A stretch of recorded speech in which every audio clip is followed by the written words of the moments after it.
కోర్టులో బోన్లో ఒక మనిషి నిలబడ్డట్లయితే ఆ వ్యక్తి కదలికను బట్టి మాట్లాడే విధానం బట్టి అతను నిజం చెప్తున్నాడా అబద్ధం చెప్తున్నాడా అనేది ఎలా కనిపెట్టాలి అసలు? ఒక వ్యక్తి కోర్టులో బోన్లో నిలబడినప్పుడు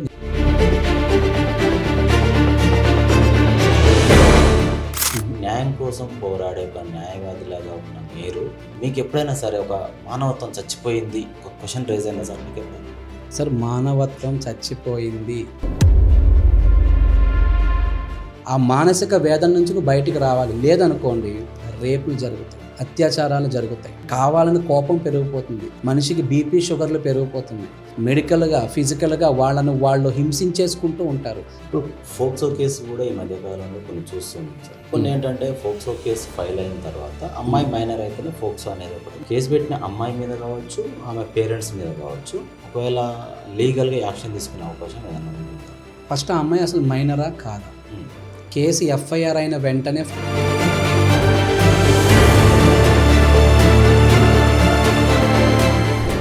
ఇప్పుడు ఒకవేళ బాధితురాలు సంబంధించి పేరెంట్స్కి సంబంధించి వాళ్ళ ఫ్యామిలీ కావచ్చు, మన వివరాలు కూడా ఎవరన్నా బై మిస్టేక్లో సార్ డిజిటల్ మీడియా కావచ్చు, ఎనీ సోషల్ మీడియా ప్లాట్ఫామ్లో రివీల్ చేసినట్లయితే వాళ్ళ మీద చట్టబద్ధంగా ఎలాంటి యాక్షన్ తీసుకున్నాము? దీన్నే మనం ఏమంటామంటే ఇగ్నోరెన్స్ ఆఫ్ లా.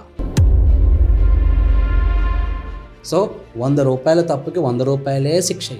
ఒక అత్యాచారానికి ఇంతే శిక్ష, ఒక దొంగతనానికి ఇంతే శిక్ష. నేను ఒకటే మర్డర్ చేశాను, నాకు యావజ్జీవ కారాగార శిక్ష వేశారేంటి? అడిగేది ఎవరు? వీటన్నిటికీ న్యాయవాదులు కావాలి.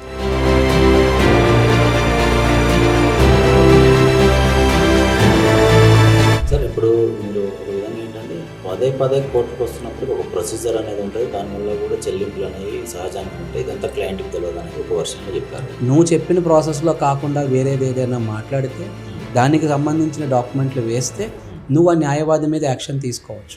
జనరల్గా అడ్వకేట్స్ కానీ డాక్టర్స్ కానీ ఒక కామన్ పదం ఒకటి వాడుతూ ఉంటారు సార్. క్లయింట్స్ కానీ అక్కడికి డాక్టర్ దగ్గరికి పేషెంట్ కానీ వెళ్ళినప్పుడు ఏం కాదు మేము ఉన్నాం, టెన్షన్ పడతాను పదం వాడుతాం. అంటే అది ఒక భరోసా మాత్రమేనా, లేకపోతే ఫైనల్గా నేను చూసుకుంటా 100% నేను గెలిపిస్తా అన్నట్టు చూడాలా? ఇప్పుడు ఒక అమ్మాయి ఉంది, భర్త తనని కొట్టాడు, కానీ నువ్వు కేసు పెడుతూ నువ్వేమంటావంటే భర్త యొక్క తల్లి కొట్టింది, తండ్రి కొట్టాడు, బావ కొట్టాడు, బామ్మది కొట్టాడు, వీళ్ళందరూ కలిసి నా మీద గృహహింస చేసేసారు అని నువ్వు అంటావు. అసలు ఆ భర్త యొక్క చెల్లెలు వాళ్ళ హస్బెండ్ ఎక్కడో అమెరికాలో ఉంటాడు, వాడు ఇక్కడికి వచ్చి నిన్ను ఎలా కొట్టారు? If you are corrupt, system is corrupt. If you are correct, system is correct. నమస్తే, వెల్కమ్ టు వ్యూహం మీడియా. నేను మీ అజిత్. సమాజంలో రకరకాల సమస్యలతోటి సతమతమవుతున్నారు. అంటే కామన్ మ్యాన్స్ కావచ్చు, డిపార్ట్మెంటల్ కావచ్చు, కోర్టుకు సంబంధించిన అడ్వకేట్స్ కూడా కావచ్చు, రకరకాల అంటే వాళ్ళ ప్రొఫెషన్ని బట్టి వాళ్ళకు కూడా ఏదో రకంగా అనేది కూడా వాళ్ళకి సమస్యలు తలెత్తుతూనే ఉంటాయి. అంటే కొన్ని ఈ మధ్యకాలంలో చూసుకుంటే కూడా ఇల్లీగల్ అఫైర్స్ అని కావచ్చు, కుటుంబ నేపథ్యంలో కామన్గా చూస్తున్నటువంటి ఆస్తి తగాదాలు, సివిల్ సంబంధించిన సమస్యలు కావచ్చు, ఇలా అక్రమ సంబంధాలు, ఇల్లీగల్ అఫైర్స్ కావచ్చు, ఇలా రకరకాల సమస్యలు మనం ఈ మధ్యకాలంలో ఎక్కువగా చూస్తూనే ఉన్నాము.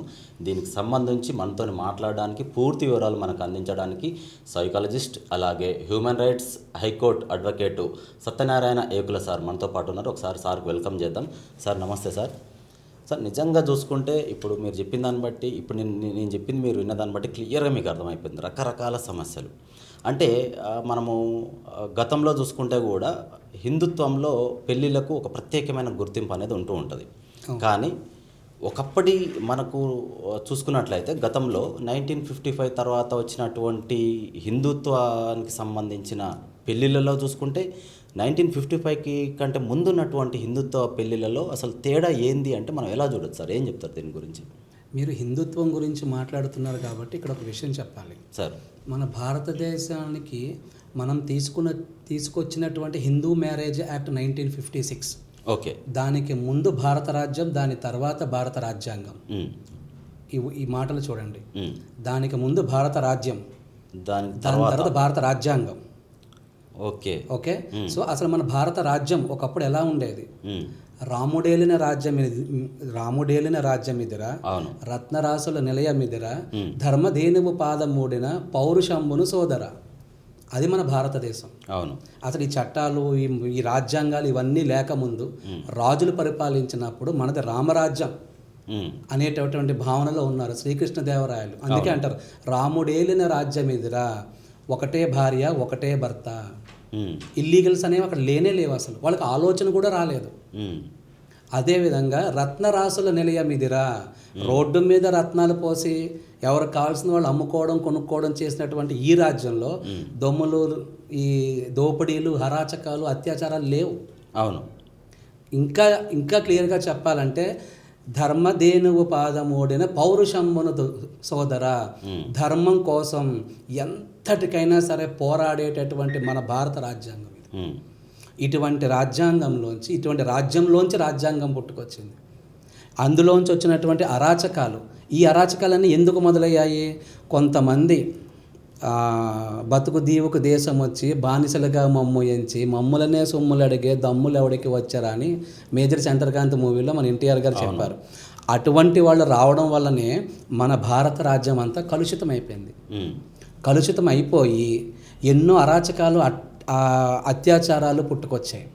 వాటిని కంట్రోల్ చేయడానికే హిందూ ధర్మశాస్త్రం ప్రకారం ఏ చట్టాన్నైనా ఒక ఆచారంలో ఉందా, ఆ ఆచారం కొన్ని వందల వేల సంవత్సరాల నుంచి మనుగడలో ఉంటే దాన్నే చట్టం చెయ్యండి అని చెప్పి ఒక రాజ్యాంగం పుట్టుకొచ్చింది. అందుకే మన హిందూ మ్యారేజ్ యాక్ట్ 1956లో మీరు ఏం తీసుకున్నా సరే అంతా మన హిందుత్వానికి సంబంధించింది అయ్యే ఉంటుంది. ఓకే. అంటే ఇప్పుడు మీరు చెప్తున్న దాన్ని బట్టి 1955 కంటే ముందు అసలు ఒక హిందుత్వము, ఒక ఇది అనేది లేదు అసలు.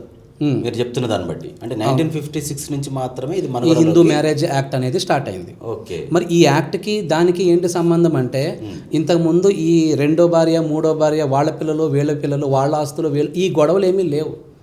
ఈ గొడవలు పరాయి దేశం వాళ్ళు మన దేశంలోకి అడుగుపెట్టినప్పటి నుంచి మొదలయ్యాయి. వాళ్ళ దగ్గర నుంచి మనం అవసరం లేనటువంటి కల్చర్ని మనం అలవాటు చేసుకుని మన పవిత్రమైనటువంటి హిందూ ధర్మాన్ని మనం పక్కన పెట్టేసుకున్నాం.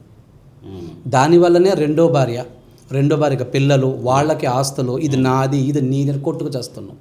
సో ఇది ఇలా అయితే మాత్రం దేశం ఏదైనా అయిపోవచ్చు అని చెప్పి కొన్ని చట్టాలను తీసుకొచ్చారు. మరి ఈ చట్టం తీసుకొచ్చినప్పుడు ఏం చేశారంటే, హిందూ శాస్త్రం ప్రకారం పెళ్ళి ఇలా జరిగితేనే మేము పెళ్ళిగా కన్సిడర్ చేస్తాము. ఈ పెళ్ళి ఇలా అంటే 7 అడుగులు కంపల్సరీ ఉంటాయి, సప్తపది అనేది ఉండాలి, తాళిబొట్టు ఖచ్చితంగా కట్టాలి, అలానే ఇద్దరు మేజర్లు అయి ఉండాలి. ఇలా కొన్ని చట్టాలను తీసుకొచ్చారు. అప్పట్లో ఏంటంటే చిన్నపిల్లలను కూడా బాల్య వివాహాలు జరిగేవి. వాటిని అన్నింటినీ రద్దు చేసేయడం స్టార్ట్ చేశారు. ఒకటే భార్య, ఒకటే భర్త. ఇంకో భార్యతో కనుక నువ్వు ఉన్నావంటే పరాయి స్త్రీని నువ్వు కల్లో తలుచుకున్నా సరే తప్పే అనేవారు. దాన్నే చట్టం చేసేసి బైగమి అన్నారు. నువ్వు ఒక భార్య ఉండగా ఇంకో భార్యతో నువ్వు ఎటువంటి ఇల్లీగల్ అఫైర్స్ పెట్టుకున్నా అది హిందూ మ్యారేజ్ యాక్ట్ ప్రకారం తప్పు, నేరం. దానికి శిక్ష ఎలా ఉంటుంది? ప్లస్ నీ భార్య కోర్టుకు రావచ్చు, కోర్టులో నాకు న్యాయం కోసం తను పోరాడచ్చు, మొదటి భార్య. ఇలాగా రకరకాల చట్టాలని సమాజాభివృద్ధి కోసం తీసుకొచ్చారు. సమాజంలో అరాచకాలన్నీ వల్ల సమాజం యొక్క అభివృద్ధి పడిపోతుంది అని చెప్పి చట్టాలు, which is nothing but to grow and develop our country. ప్రతి చట్టము రాసింది అందుకనే. కలుషితమైపోతున్నటువంటి భారత రాజ్యాంగాన్ని మళ్ళీ తిరిగి దాన్ని ద ప్యూరిటీ అంటారు చూసండి, నాణ్యతగా తీసుకురావడం, దానికోసమే చట్టాలన్నీ. నిజంగా ఒకప్పుడు సాంప్రదాయాన్ని ఇప్పుడు ఫాలో అయితే చట్టాలే అవసరం లేదు మనకి. అవును. ఒకప్పుడు ఫాలో అయినటువంటి సాంప్రదాయాల్లో కొన్ని ముఖ్యమైనటువంటి కట్టుబాట్లు ఉంటాయి మనకి. ఆ కట్టుబాట్లే కనుక ఉంటే మనకి డాక్టర్లు, లాయర్లు వీళ్ళందరూ ప్రతిదానికి అవసరం రారు. ఈ రోజుల్లో ఏంటంటే డాక్టర్ లేకుండా అయినా సరే ఒక మహిళ పురుడు పోసుకోగలదేమో కానీ లాయర్ లేకుండా ఒక మనిషికి మరణం రాదు. ఆ డెత్ సర్టిఫికేట్ రావాలంటే లాయర్లు ఉండాలి, లీగల్ హెయిర్ సర్టిఫికేట్లు కావాలంటే అడ్వకేట్ సిగ్నేచర్లు ఉండాలి. ఒక మనిషి యాక్సిడెంట్లో చనిపోయాడంటే లాయర్ ఉండాలి. ఏ డాక్టర్ దగ్గరికైనా వెళ్ళి అకస్మాత్తుగా ఆ మనిషి చనిపోయాడంటే మళ్ళీ లాయర్ కావాలి. సో మనిషి పుట్టుకకు డాక్టర్ అవసరమో లేదు అనేది పక్కన పెడితే మనిషి మరణానికి ఒక న్యాయవాది ఖచ్చితంగా అవసరం. కారణం తను చనిపోయిన తర్వాత కూడా తను ఎలా ఉండాలనేది బతకుండగానే ఒక వీలునామా రాసుకుంటున్నారు. నేను చనిపోయాక నా అంత్యక్రియలు ఇలానే జరగాలి అని చెప్పి వీలునామా రాసుకుంటున్నారు. ఒకప్పుడు ఇవేమీ లేవు. అవును సార్, నిజం. కానీ వీరికి కొన్ని చట్టాలు వచ్చాయి. నువ్వు చనిపోయిన తర్వాత కూడా నీ సమాధి ఏ డిజైన్లో ఉండాలో కూడా నువ్వు ముందుగానే బ్లూ ప్రింట్ తీసుకుని నీ యొక్క ఫ్యామిలీ అడ్వకేట్కి ఇచ్చి ఆ తర్వాత దీన్ని అమలు చేయించేటటువంటి బాధ్యత ఎవరికైనా అప్పచెప్పచ్చు. ఓకే. ఇవన్నీ జరుగుతాయి. నెక్స్ట్ రాబోయే 3 జనరేషన్లకు కూడా ఏం కావాలో ఇప్పుడే ప్లాన్ చేసేసి చనిపోతున్నారు. సో ఈ ఈ రకంగా మనిషి మానవాభివృద్ధికి, దేశ అభ్యుదయానికి, సమాజంలో ఉన్నటువంటి కొన్ని కట్టుబాట్లను కాపాడడానికి మనం చట్టాలు తీసుకొచ్చాం. కాలక్రమేణా మాకు ఈ చట్టాలు వద్దు అంటూ కూడా కొన్ని మార్పులు మళ్ళీ చేయమని మనమే అడుగుతున్నాం. నీకు నేను స్వేచ్ఛనిచ్చాను, నువ్వు స్వేచ్ఛగా ఉండు, నువ్వు స్వేచ్ఛగా జీవించు అంటున్నా. స్వేచ్ఛగా జీవించు నువ్వే అంటున్నావు, నాకు నచ్చిన స్త్రీతో ఉంటానంటే తప్పు అంటున్నావు. ఆర్టికల్ 21 వయలేషన్ అంటున్నావు. హిందూ మ్యారేజ్ యాక్ట్ ప్రకారం నేను బైగమీలో తప్పు అంటున్నావు. ఓహో, నేను నీకు స్వేచ్ఛనిస్తే నువ్వు ఇలా మాట్లాడుతున్నావు. అంతే, బైగమీని తీసేశారు. ఇప్పుడు మీరు ఇందాక చెప్పినట్టు సార్, ఇప్పుడు యాక్చువల్గా ఒకప్పుడు మనకు రామరాజ్యం ఉంది, ఒకటే భర్త ఒకడే భర్త అనేది వాస్తవానికి నిజం. ఇప్పుడు వస్తున్నటువంటి సొసైటీలో 2 భార్యలు 3 భార్యలను కూడా చూస్తూనే ఉన్నాం. జనరల్గా మనం తీసుకుంటే సార్, స్ట్రైట్గా ఏంటంటే ఇప్పుడు మొదటి భార్యని లీగల్గా 10 మంది పెద్దల సమక్షంలో మ్యారేజ్ చేసుకున్నారు, ఓకే. రెండో భార్యను కూడా అనుకోకుండా కొన్ని కారణాల వల్ల మ్యారేజ్ చేసుకుంటున్న సందర్భాలు ఎంతోమంది ఉన్నాయి. వాళ్ళకి పిల్లలు కూడా పుడుతూ ఉంటారు.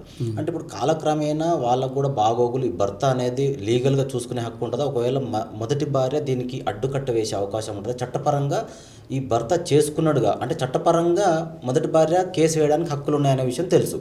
కానీ భర్త రెండో భార్యకు కానీ రెండో భార్యకు పుట్టిన పిల్లలకు కానీ లీగల్గా ఆస్తి పంపకాలు చేయడం అనేది ఉందా? లేకపోతే ఏదో చేసుకున్నాను కాబట్టి ఏదో ఇవ్వాలి అన్నట్టుగా, అంటే దీనికి ఏంటి సార్ సొల్యూషన్? అసలు ఒకటే ఆలోచించండి, ఈ తప్పు చేసిన వాళ్ళందరూ మేజర్లు. రెండో భార్య ఎప్పుడైతే ఇంట్రడ్యూస్ అయిపోయిందో లైఫ్లోకి, దానికి కారణం ఆ భర్త, మొదటి భార్య, రెండో భార్య, వాళ్ళ ముగ్గురు మేజర్లు. తప్పు వాళ్ళది. రెండో భార్యకు పుట్టిన పిల్లలు, మొదటి భార్యకు పుట్టిన పిల్లలు వాళ్ళు మైనర్లు, వాళ్ళకేం తెలియదు. వీళ్ళు చేసిన తప్పుడు వల్ల వాళ్ళు పుట్టారు. వాళ్ళని శిక్షించే హక్కు ఎవరికీ లేదు. ఓకేనా? నా తల్లికి ఉన్నటువంటి భర్త అంటే నా తల్లి నా తండ్రికి రెండో భార్యనా, నాకే హక్కులు లేవా అని చెప్పి వాళ్ళకి 20 ఏళ్ల తర్వాత తెలిసిందనుకోండి, దానికి బాధ్యులు ఎవరు? ఇక్కడ వీళ్ళు పేరెంట్స్ 100%. రైట్. సో నీ తల్లి చేసిన తప్పుకు నువ్వే శిక్ష అనుభవించాలరా అంటే ఇంకా అక్కడ రాజ్యం ఎక్కడ ఉంది, రాజ్యాంగం ఎక్కడుంది? అందుకనే ఈ ఆస్తి విషయాలు పిల్లలకు వచ్చేసేటప్పటికీ దీర్ఘకాలికంగా, మీరు రెండో మ్యారేజ్ అంటున్నారు, మ్యారేజ్ కూడా అవసరం లే, ఇల్లీగల్ రిలేషన్ పెట్టుకొని పరాయి స్త్రీతో దీర్ఘకాలికంగా కొన్ని రోజులు, నెలలు, సంవత్సరాల పాటు నువ్వు దీర్ఘకాలికంగా నువ్వు కలిసి ఉండి పిల్లల్ని కన్నట్లయితే నువ్వు నీ ఆస్తిలోంచి వాటా కోరేటటువంటి హక్కు ఆ యొక్క మహిళకి ఉంటుంది దీర్ఘకాలికంగా. అవును. అంతేగాని ఇల్లీగల్ రిలేషన్ పెట్టుకున్నావు, నీకు నాకు ఏ సంబంధం లేదు, నువ్వు రెండో భార్యవి అని చెప్పి మొదటి భార్య అన్న భార్య స్థానానికి, భార్య అనే పొజిషన్కి ఆ యొక్క దీర్ఘకాలికంగా సహజీవనం చేస్తున్నటువంటి మహిళ రాకపోవచ్చు, కానీ పిల్లలకు మాత్రం హక్కులు ఉంటాయి. అది వాళ్ళ హక్కుల బాధ్యత. అది ఓకే. తండ్రి సొంత ఆర్జితంగా కష్టపడి సంపాదించిన ఆస్తిలో పిల్లలకి వాటా ఉంటుంది, వాళ్ళు దాన్ని అడగొచ్చు. ఓకే.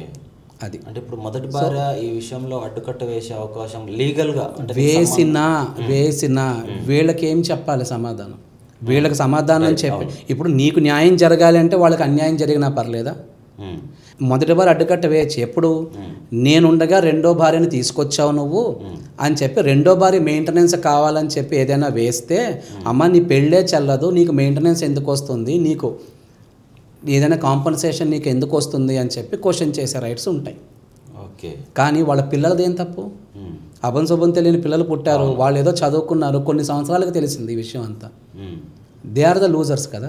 సో రాజ్యాంగం ప్రకారం దీర్ఘకాలికంగా ఎవరైనా మహిళతో గనక కాపురం చేసి పిల్లల కంటే వాళ్ళకి కంప్లీట్ మెయింటెనెన్స్ ఏమున్నా ఆ యొక్క తండ్రిది బాధ్యతే. ఓకే. లేదంటే తన జైలుకు కూడా పోతాడు. ఓకే. ఇప్పుడు ప్రస్తుతం ఏంటంటే సమాజంలో లివింగ్ రిలేషన్షిప్స్ అనేవి చాలా ఎక్కువగా అయిపోయినాయి. దీనికి సంబంధించి కూడా మన హైందవ ధర్మం ప్రకారం కూడా పెళ్ళిళ్ళు చేసుకుంటున్నారు, వేరే వాళ్ళతోటి కూడా రిలేషన్షిప్స్ అనేవి మెయింటైన్ చేస్తున్నారు.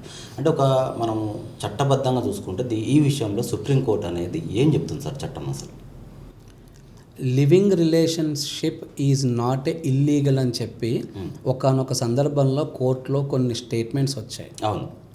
అక్కడ సుప్రీంకోర్టు ఆలోచించింది ఏంటి అని అంటే, అన్ని రకాలుగాను కరెక్ట్గా సమతుల్యంగా ఉన్నటువంటి భార్య ఉండగా అన్ని ఫెసిలిటీసు ఆమె నీకు అందిస్తున్నప్పుడు కూడా నువ్వు వెళ్ళామనుకో, అది అక్కడ తప్పు అవుతుంది.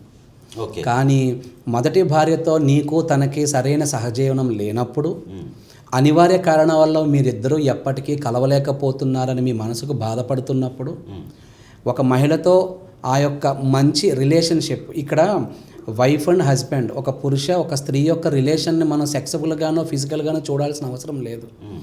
ఒక ఆమెతో లివింగ్ రిలేషన్ అనేది మానసికంగా కూడా ఉంటుంది. ఈ రోజుల్లో హనీ డాడీ, హనీ మమ్మీ ఇటువంటివి మీరు చాలా వింటూనే ఉన్నారు, అవునా?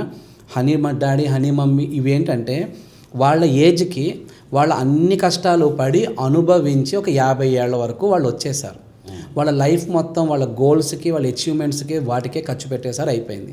ఇప్పుడు నేను హ్యాపీగా ఉండాలి అనుకుంటున్నాను.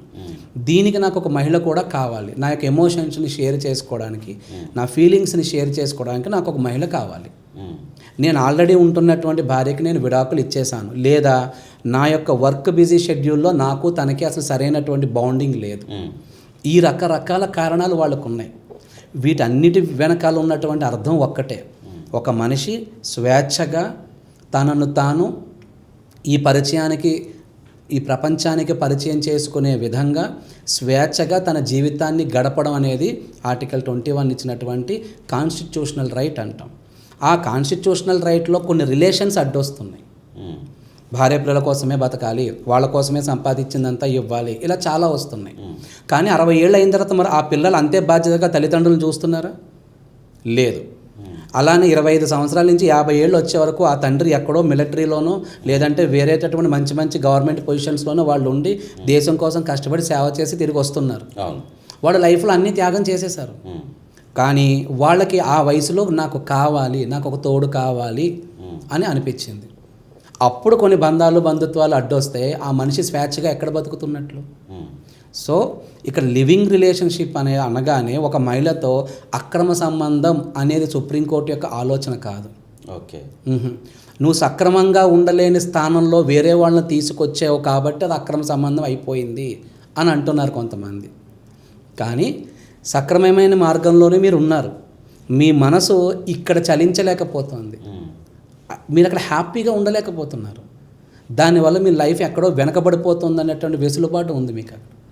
ఆ మానసిక వేదన నుంచి నువ్వు బయటికి రావాలి. లేదనుకోండి, రేపులు జరుగుతాయి, అత్యాచారాలు జరుగుతాయి, కావాలని కోపం పెరిగిపోతుంది, మనిషికి బీపీ షుగర్లు పెరిగిపోతున్నాయి, మెడికల్గా ఫిజికల్గా వాళ్ళు హింసించేసుకుంటూ ఉంటారు, డ్రగ్స్కి అలవాటు పడిపోతూ ఉంటారు, డ్రింకింగ్, స్మోకింగ్, సిగరెట్లు, వ్యభిచారం ఇవన్నీ పెరిగిపోతున్నాయి.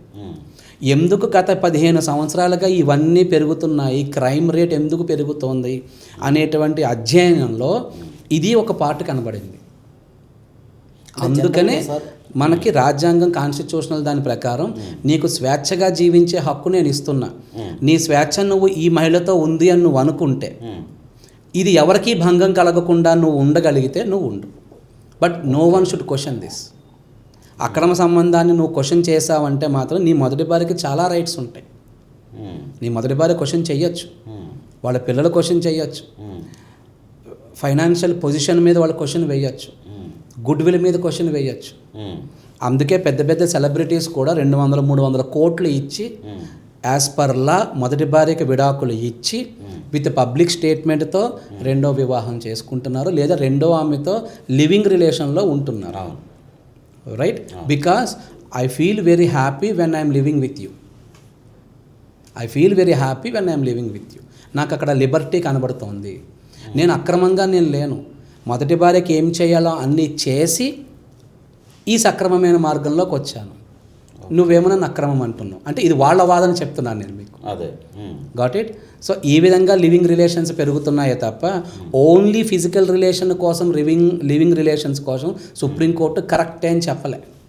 ఇప్పుడు యాక్చువల్గా ఏంటంటే సార్, ఇప్పుడు సుప్రీంకోర్టు ఇచ్చినటువంటి ఈ జడ్జిమెంట్, ఫైనల్ జడ్జిమెంట్ ఏదైతే ఉందో, మేజర్ అయిన తర్వాత భార్యాభర్తలుగా పెళ్ళిళ్ళు చేసుకుంటూ ఉంటారు. ఓకే, ఇష్టమైతే భార్య వేరే వాళ్ళతోనే ఉండొచ్చు, భర్త వేరే వాళ్ళతో ఉండొచ్చు అంటే రిలేషన్షిప్ మెయింటైన్ చేయొచ్చు, ఫిజికల్గా కావచ్చు, మెంటల్లీ కావచ్చు, చేస్తున్నారు. కానీ ఈ మధ్య కాలంలో సోషల్ మీడియాలో ఎక్కడ చూసినా సరే రెడ్ హ్యాండెడ్గా పట్టుకున్న మొదటి భార్య, రెడ్ హ్యాండెడ్గా భార్యను పట్టుకున్న భర్త అని చెప్పేసి వాళ్ళ ప్రైవసీ ప్లేస్లోకి వెళ్ళి చొరబడి పట్టుబడి విత్ డిపార్ట్మెంట్ పోలీసు వాళ్ళతోటి విత్ వీడియో ఎవిడెన్స్ తోటి కూడా పట్టుకొని దారుణంగా వీడియోలో కొడుతున్న సందర్భాలు ఈ మధ్య కాలంలో తెగ వైరల్ అయిపోతున్నాయి సార్. అంటే దీన్ని ఇప్పుడు సుప్రీంకోర్టు ఉండొచ్చు అనేది ఒక హక్కుని కల్పించింది అనుకోవచ్చు. ఇప్పుడు మీరు చెప్పిన దాన్ని బట్టి మాకు అదే అర్థమైంది. కానీ మళ్ళీ రెడ్ హ్యాండెడ్గా పట్టుకున్నది అనేది ఒక క్వశ్చన్ ఎందుకు రేజ్ అవుతుంది? ఇక్కడ నేను సెలబ్రిటీస్ కోసం చెప్పాను, మొదటి భార్యకి ఏం చేయాలో అవన్నీ సెటిల్ చేసేసి యాజ్ పర్ లా వాళ్ళు లివింగ్ రిలేషన్లో ఉంటున్నారు. So you should not cheat your first wife. మనం భార్యని ధర్మపత్ని అని పిలుస్తాం. ఆ ధర్మాన్ని నువ్వు తప్పుతున్నావు కాబట్టి ఆమె నేను రెడ్ హ్యాండెడ్గా పట్టుకుని కొట్టింది. ఓకే, నీకు తన వల్ల సంతోషం కానీ సుఖం కానీ మానసికంగా ఎటువంటి హ్యాపీనెస్ లేనప్పుడు యూ షుడ్ ఇన్ఫార్మ్ హెర్. నువ్వు చెప్పేయాలి, ఇది నా సమస్య, ఇది నా సమస్య. నీకు కనుక నా సమస్య అర్థం కాలేదనుకో పెద్ద మనుషులను కూర్చోబెట్టి చెప్పించాలి. నీ భర్తకి ఇష్టం లేకుండా నీతో ఉండలేకపోతున్నాడు, what we have to do, decide yourself. ఇవన్నీ జరగాలి. కానీ ఏమీ చెప్పకుండానే ఇంట్లో ఇల్లాలు వంటింట్లో ప్రియులాలు సినిమాలాగా నేను చిన్న బ్రాంచ్కి వెళ్ళి వస్తాను, ఇంకొక ఆఫీస్ పెట్టాను అక్కడికి వెళ్ళి వస్తాను. We should not cheat the ధర్మపత్ని. దట్ ఈజ్ వాట్ ఇక్కడ ఆమెకి కంప్లీట్ రైట్స్ ఉన్నప్పుడు when you are violating her rights. నువ్వు స్వేచ్ఛగా జీవించమని సుప్రీంకోర్టు చెప్పిందే కానీ నీ ధర్మపత్ని యొక్క స్వేచ్ఛను భంగం కలిగించమని చెప్పలేదు. ఎందుకు ఈ పాయింట్ని సమాజం క్యాచ్ చేయదో అర్థం కాదు. So this is what supreme court set. నీకు స్వేచ్ఛగా జీవించే హక్కు ఉంది, కానీ ఎదుటివారి యొక్క గౌరవాన్ని భంగ కలిగించేటటువంటి హక్కు నీకు లేదు. నువ్వు వేరే అమ్మాయితో ఉండగానే మొదటి భార్య యొక్క గౌరవం ఏమైంది? భంగం కలిగింది. She has the right to question. Okay, ఇప్పుడు మనం జనరల్గా కోర్టులో బోన్లో ఒక మనిషి నిలబడ్డట్లయితే ఆ వ్యక్తి కదలికను బట్టి మాట్లాడే విధానం బట్టి అతను నిజం చెప్తున్నాడా అబద్ధం చెప్తున్నాడా అనే ఒక డౌట్ చాలా మందికి ఉంటూ ఉంటుంది సార్. యాక్చువల్గా అది బేసిక్గా కోర్ట్ అనేది నాట్ ఏ జోక్. ఒక పవిత్రమైన ప్లేస్లో అతను నిలబడ్డాడంటే స్టేబుల్గా నిలబడడం కష్టం. కానీ దీన్ని సైకలాజికల్ పాయింట్లో చెప్పాలంటే ఏం చెప్తారు సార్ మీరు అసలు? అంటే అతను నిజం చెప్తున్నాడా అబద్ధం చెప్తున్నాడా అనేది ఎలా కనిపెట్టాలి అసలు? ఒక వ్యక్తి కోర్టులో బోన్లో నిలబడినప్పుడు నిజం చెప్తున్నాడా అబద్ధం చెప్తున్నాడా? మామూలుగా అయితే మనకి లైవ్ డిటెక్టర్స్ అవన్నీ ఉన్నాయి. Okay, we will take that support. కానీ ఎక్స్పెషల్లీ క్రాస్ ఎగ్జామినేషన్ అది చేస్తున్నప్పుడు కొంతమంది ఎక్కువ సీనియర్ అడ్వకేట్స్, ఎక్స్పీరియన్స్డ్ అడ్వకేట్స్, లేదా అటువంటి క్రాస్ ఎగ్జామినేషన్ కోసం స్పెషల్గా ట్రైనింగ్ అయిన అడ్వకేట్స్, ఆ కేసు మీద పూర్తి అవగాహన ఉన్నటువంటి అడ్వకేట్స్కి క్రాస్ ఎగ్జామినేషన్ చేస్తున్నప్పుడు ఎదుటి వ్యక్తి యొక్క గెస్చర్స్ అంటే హావభావాలు, ముఖ కదలికలు, ఒక నిమిషానికి ఎన్నిసార్లు నువ్వు కళ్ళు బ్లింక్ చేస్తున్నావు, జనరల్గా ఉన్న మనిషి నిమిషానికి ఎన్నిసార్లు చేస్తాడు, కానీ నువ్వెందుకు ఎన్నిసార్లు బ్లింక్ చేస్తున్నావు, నీ కనుబొమ్మలు ఎందుకు కదులుతున్నాయి, నువ్వు మాట్లాడుతున్నప్పుడు నీ పెదవులు ఎందుకు ఎండిపోతూ ఉన్నాయి, క్లైమేట్ మంచిగానే ఉంది కదా, నీకు అన్నెసెసరీ గెస్చర్స్ ఏమైనా ఉన్నాయా నీ బాడీలో, మాట్లాడడానికి వ్యతిరేకంగా నువ్వు ఇంకో హ్యాండ్ మూమెంట్ ఏదైనా ఇస్తూ ఉన్నావా, ఇంతే కాకుండా నువ్వు చూస్తున్నప్పుడు లెఫ్ట్ సైడ్ చూసి సమాధానం చెప్తున్నావా, రైట్ సైడ్ ఆలోచిస్తూ సమాధానం చెప్తున్నావా, అడిగిన క్వశ్చన్కి మాత్రమే సమాధానం చెప్తున్నావా, ఇర్రిలవెంట్ కాన్సెప్ట్ను కూడా తీసుకొస్తున్నావా, జనరల్గా మాట్లాడుతున్న సెంటెన్సుల్లో ఉపయోగించాల్సిన పదాలు కాకుండా కొన్ని కొత్త పదాలు ఏమైనా వాడుతున్నావా, అంటే నీ సబ్కాన్షియస్ మైండ్లో నీ అంతటిని ఒక కొత్త స్టోరీని అల్లుకుంటున్నావా, ఇంకా చెప్పాలంటే ఆల్రెడీ మీ అడ్వకేట్ నీకు ట్రైనింగ్ ఇచ్చి పంపించింది అని రీకాల్ చేసుకుంటూ మాట్లాడుతున్నావా, ఇవన్నీ అబ్జర్వ్ చేస్తాం మేము. చాలా కేసెస్లో ఇలా అబ్జర్వ్ చేసి ఎంతోమంది పట్టుబడిన వాళ్ళు కూడా ఉన్నారు. They have proved literal in the court. Just ఎక్స్ప్రెషన్స్తోనే పట్టుబడతారు. కళ్ళల్లో ఉండేటటువంటి తడి, మీరు అప్పటి వరకు ఉన్నటువంటి విధానం, అప్పటి వరకు కూర్చున్నారు, ఆ క్వశ్చన్ అడగగానే కూర్చునే విధానాన్ని యాంగిల్ని మార్చుకుంటారు. ఓకే, మనం ఇలా కూర్చుని ఉన్నాం, సాక్షి కూడా కూర్చునే ఉన్నాడు అనుకుందాం, తన కాళ్ళు క్రాస్గా పెట్టి కూర్చున్నాడా, కాళ్ళు స్ట్రైట్గా పెట్టి కూర్చున్నాడా కుర్చీలో, ఇవి కూడా కౌంట్ చేస్తాం. ఇంటర్వ్యూ హాల్లో ఉన్నప్పుడు కూడా ఇవన్నీ కౌంట్ చేస్తారు interviewers. You should be general and natural and casual speaker అయి ఉండాలి అక్కడ. ఇంత మీరు అనుకోరు ఇదంతా అబ్జర్వ్ చేస్తారా అని, కానీ క్రాస్ ఎగ్జామినేషన్లు ఇవన్నీ అబ్జర్వ్ చేసి ఆ పాయింట్ మీద ఆ అడ్వకేట్లు మళ్ళీ ఆఫీస్కి వచ్చి కేసును మళ్ళీ ఇంకొంచెం ఎక్స్పెషల్లీ క్రిమినల్ కేసెస్లో ఇంకొకటి సిరీస్ ఆఫ్ అఫెన్సెస్ జరుగుతూ ఉంటాయి. ఫర్ ఎగ్జాంపుల్ ప్లాన్ చేసి ఎగ్జిక్యూట్ చేస్తున్నప్పుడు కిడ్నాప్ నుంచి ఒక ప్లేస్లో అనుకుని ఇంకో ప్లేస్కి వెళ్ళాము, ఇటువంటి కొన్ని అప్పటికప్పుడు గుర్తొచ్చినవి చెప్పేస్తూ ఉంటారు. ఇదే మీరు ఇంతకు ముందు ఇచ్చిన ఫస్ట్ పోలీస్ స్టేషన్లో ఇచ్చినటువంటి స్టేట్మెంట్లో చెప్పారా? ఇప్పుడు నేను అడుగుతున్నప్పుడు చెప్తున్నారా? మరి అప్పుడు ఎందుకు చెప్పలేదు, ఇప్పుడు ఎందుకు చెప్పావు అని అడిగిన వెంటనే మీ ముఖంలోని కదలికలు మారిపోతాయి. నేను అప్పుడు అలా చెప్పానా అనే క్వశ్చన్ మీకు మీరే రైజ్ చేసుకుంటూ ఉంటారు. ఇలాగా ఆ యొక్క ఫేస్ ఎక్స్ప్రెషన్స్ని, వాళ్ళ యొక్క బాడీ లాంగ్వేజ్ని, గెస్చర్స్ని తీసుకునే బ్రీతింగ్తో సహా వి విల్ కౌంట్. ఆ బ్రీతింగ్ కూడా ఎందుకంత స్పీడ్గా బ్రీతింగ్ తీసుకున్నా this is just a normal quote. అంటే ఎలా సరే ఆ అబ్జర్వేషన్ అనేది, బ్రీతింగ్ అనేది మనం బయటకు చూపించలేము. ఒక పర్సన్ కామన్గా ఎన్నిసార్లు తీసుకున్నా, ఎన్నిసార్లు బ్రీత్ వదిలినప్పటికీ ఎంత అబ్జర్వ్ చేసినా క్యాచ్ చేయలేము. అలాంటిది ఎలా పాయింట్ అవుట్ చేస్తారు? చాలా సింపుల్. బ్రీతింగ్లో కనుక చేంజ్ వస్తే కళ్ళ కదలికలో చేంజ్ వస్తుంది, కళ్ళు బ్లింక్ చేసే విధానంలో చేంజ్ వస్తుంది. ఓకే. మన ఫేస్ మనకంటే ముందు మాట్లాడేస్తుంది. బట్టలు ఎక్కువగా సర్దుకుంటూ ఉంటారు, హెయిర్ స్టైల్ సర్దేసుకుంటూ ఉంటారు. అవసరం లేదు అవన్నీ అక్కడ నీకు. ఓకే. ఇవన్నీ అబ్జర్వ్ చేస్తాం, but we won't disclose anything. వాడు ఇవన్నీ ఆ క్వశ్చన్స్ అడిగినప్పుడు వాళ్ళ బిహేవియర్ ఇలా చేశారు అంటే అక్కడ something is wrong. We have to more concentrate on that area. Okay. ఇంకొన్ని ఉంటాయి ఆ రోజు మర్చిపోతారు, కానీ మనం గుచ్చి అడిగినప్పుడు సబ్కాన్షియస్ మైండ్ నుంచి ఆ రోజు జరిగిన సంఘటన అంతా నెమ్మదిగా గుర్తొస్తూ ఉంటుంది. రీసెంట్గా అలహాబాద్ కోర్టులో 3 గ్యాంగ్ రేప్ చేశారని చెప్పి ఒక కేసు గత 8 ఏళ్లుగా దర్యాప్తు జరుగుతూ ఉంది. ఆ పాప యొక్క, అది ఒక పోక్సో కేసు, ఆ పాప యొక్క తండ్రి ఆ రోజు చీకటిగా ఉంది, చీకట్లో మా అమ్మాయిని కిడ్నాప్ చేసి తీసుకుని వెళ్ళి పక్కనే ఉన్నటువంటి ఇంట్లో అత్యాచారం చేశాడు అన్నారు. అది అప్పుడు ఇచ్చినటువంటి స్టేట్మెంట్. తర్వాత తర్వాత ఛార్జ్ షీట్లు అవి ఫైల్ అయిపోయాయి, అన్నీ వచ్చాయి. ఇంకొక స్టేట్మెంట్ ఇచ్చాడు, నా పాప వాళ్ళని చూడగానే గుర్తుపడుతుంది అన్నాడు. ఆ రోజేమో చీకట్లో అన్నావు, చీకట్లో గుర్తు తెలియని వ్యక్తులు వచ్చి అమ్మాయిని కిడ్నాప్ చేశారన్నావు, ఇప్పుడేమో వాళ్ళని చూడగానే ఎలా గుర్తుపడుతుందని చెప్తున్నాను. ఓకే. అంటే మనం అక్కడ వాళ్ళని సేవ్ చేయడానికి వేసిన క్వశ్చన్ కాదు ఇది. We want justice, that's it. ఆ రోజు నిజంగానే చీకటిగా ఉందా, లేదా కంగారులో నువ్వు అలా చెప్పావా, లేదు పాపకి ఏమైపోయిందని భయంతో నువ్వు అలా మాట్లాడావా, లేదు ఇప్పుడు నీ పాపకి న్యాయం కావాలని నువ్వు ఇలా మాట్లాడుతున్నావా, మాకు అది కావాలి. ఓకే. సో ఆ రకంగా అప్పుడు జరిగింది ఇప్పుడు జరుగుతున్న దాని గురించి నువ్వు ఎంత కరెక్ట్గా మాట్లాడుతున్నావు. ఏ ఫ్యాక్ట్ ఈజ్ ఫ్యాక్ట్ ఎవ్రీవేర్. ఒక నిజాన్ని ఎన్ని రకాలుగా తిప్పడిగినా నువ్వు అదే చెప్పాలి. అవును. మేము ఫ్రేమింగ్ ఆఫ్ క్వశ్చన్స్ని మార్చేస్తూ ఉంటాం. ఓకే. కొన్ని ఓపెన్ ఎండెడ్ క్వశ్చన్స్ ఉంటాయి, కొన్ని క్లోజ్డ్ ఎండెడ్ క్వశ్చన్స్ ఉంటాయి, కొన్ని ఆప్షనల్ వేలో క్వశ్చన్స్ ఉంటాయి, కొన్ని డిమాండింగ్ వేలో క్వశ్చన్స్ ఉంటాయి. డిఫరెంట్ టైప్ ఆఫ్ క్వశ్చన్స్ అని మేము ఫ్రేమింగ్ చేసుకుంటూ ఉంటాం. సబ్జెక్ట్ ఒకటే. ఓకే. కానీ క్వశ్చన్స్లో the way of framing the sentence మేము మార్చేస్తూ ఉంటాం. ఓకే.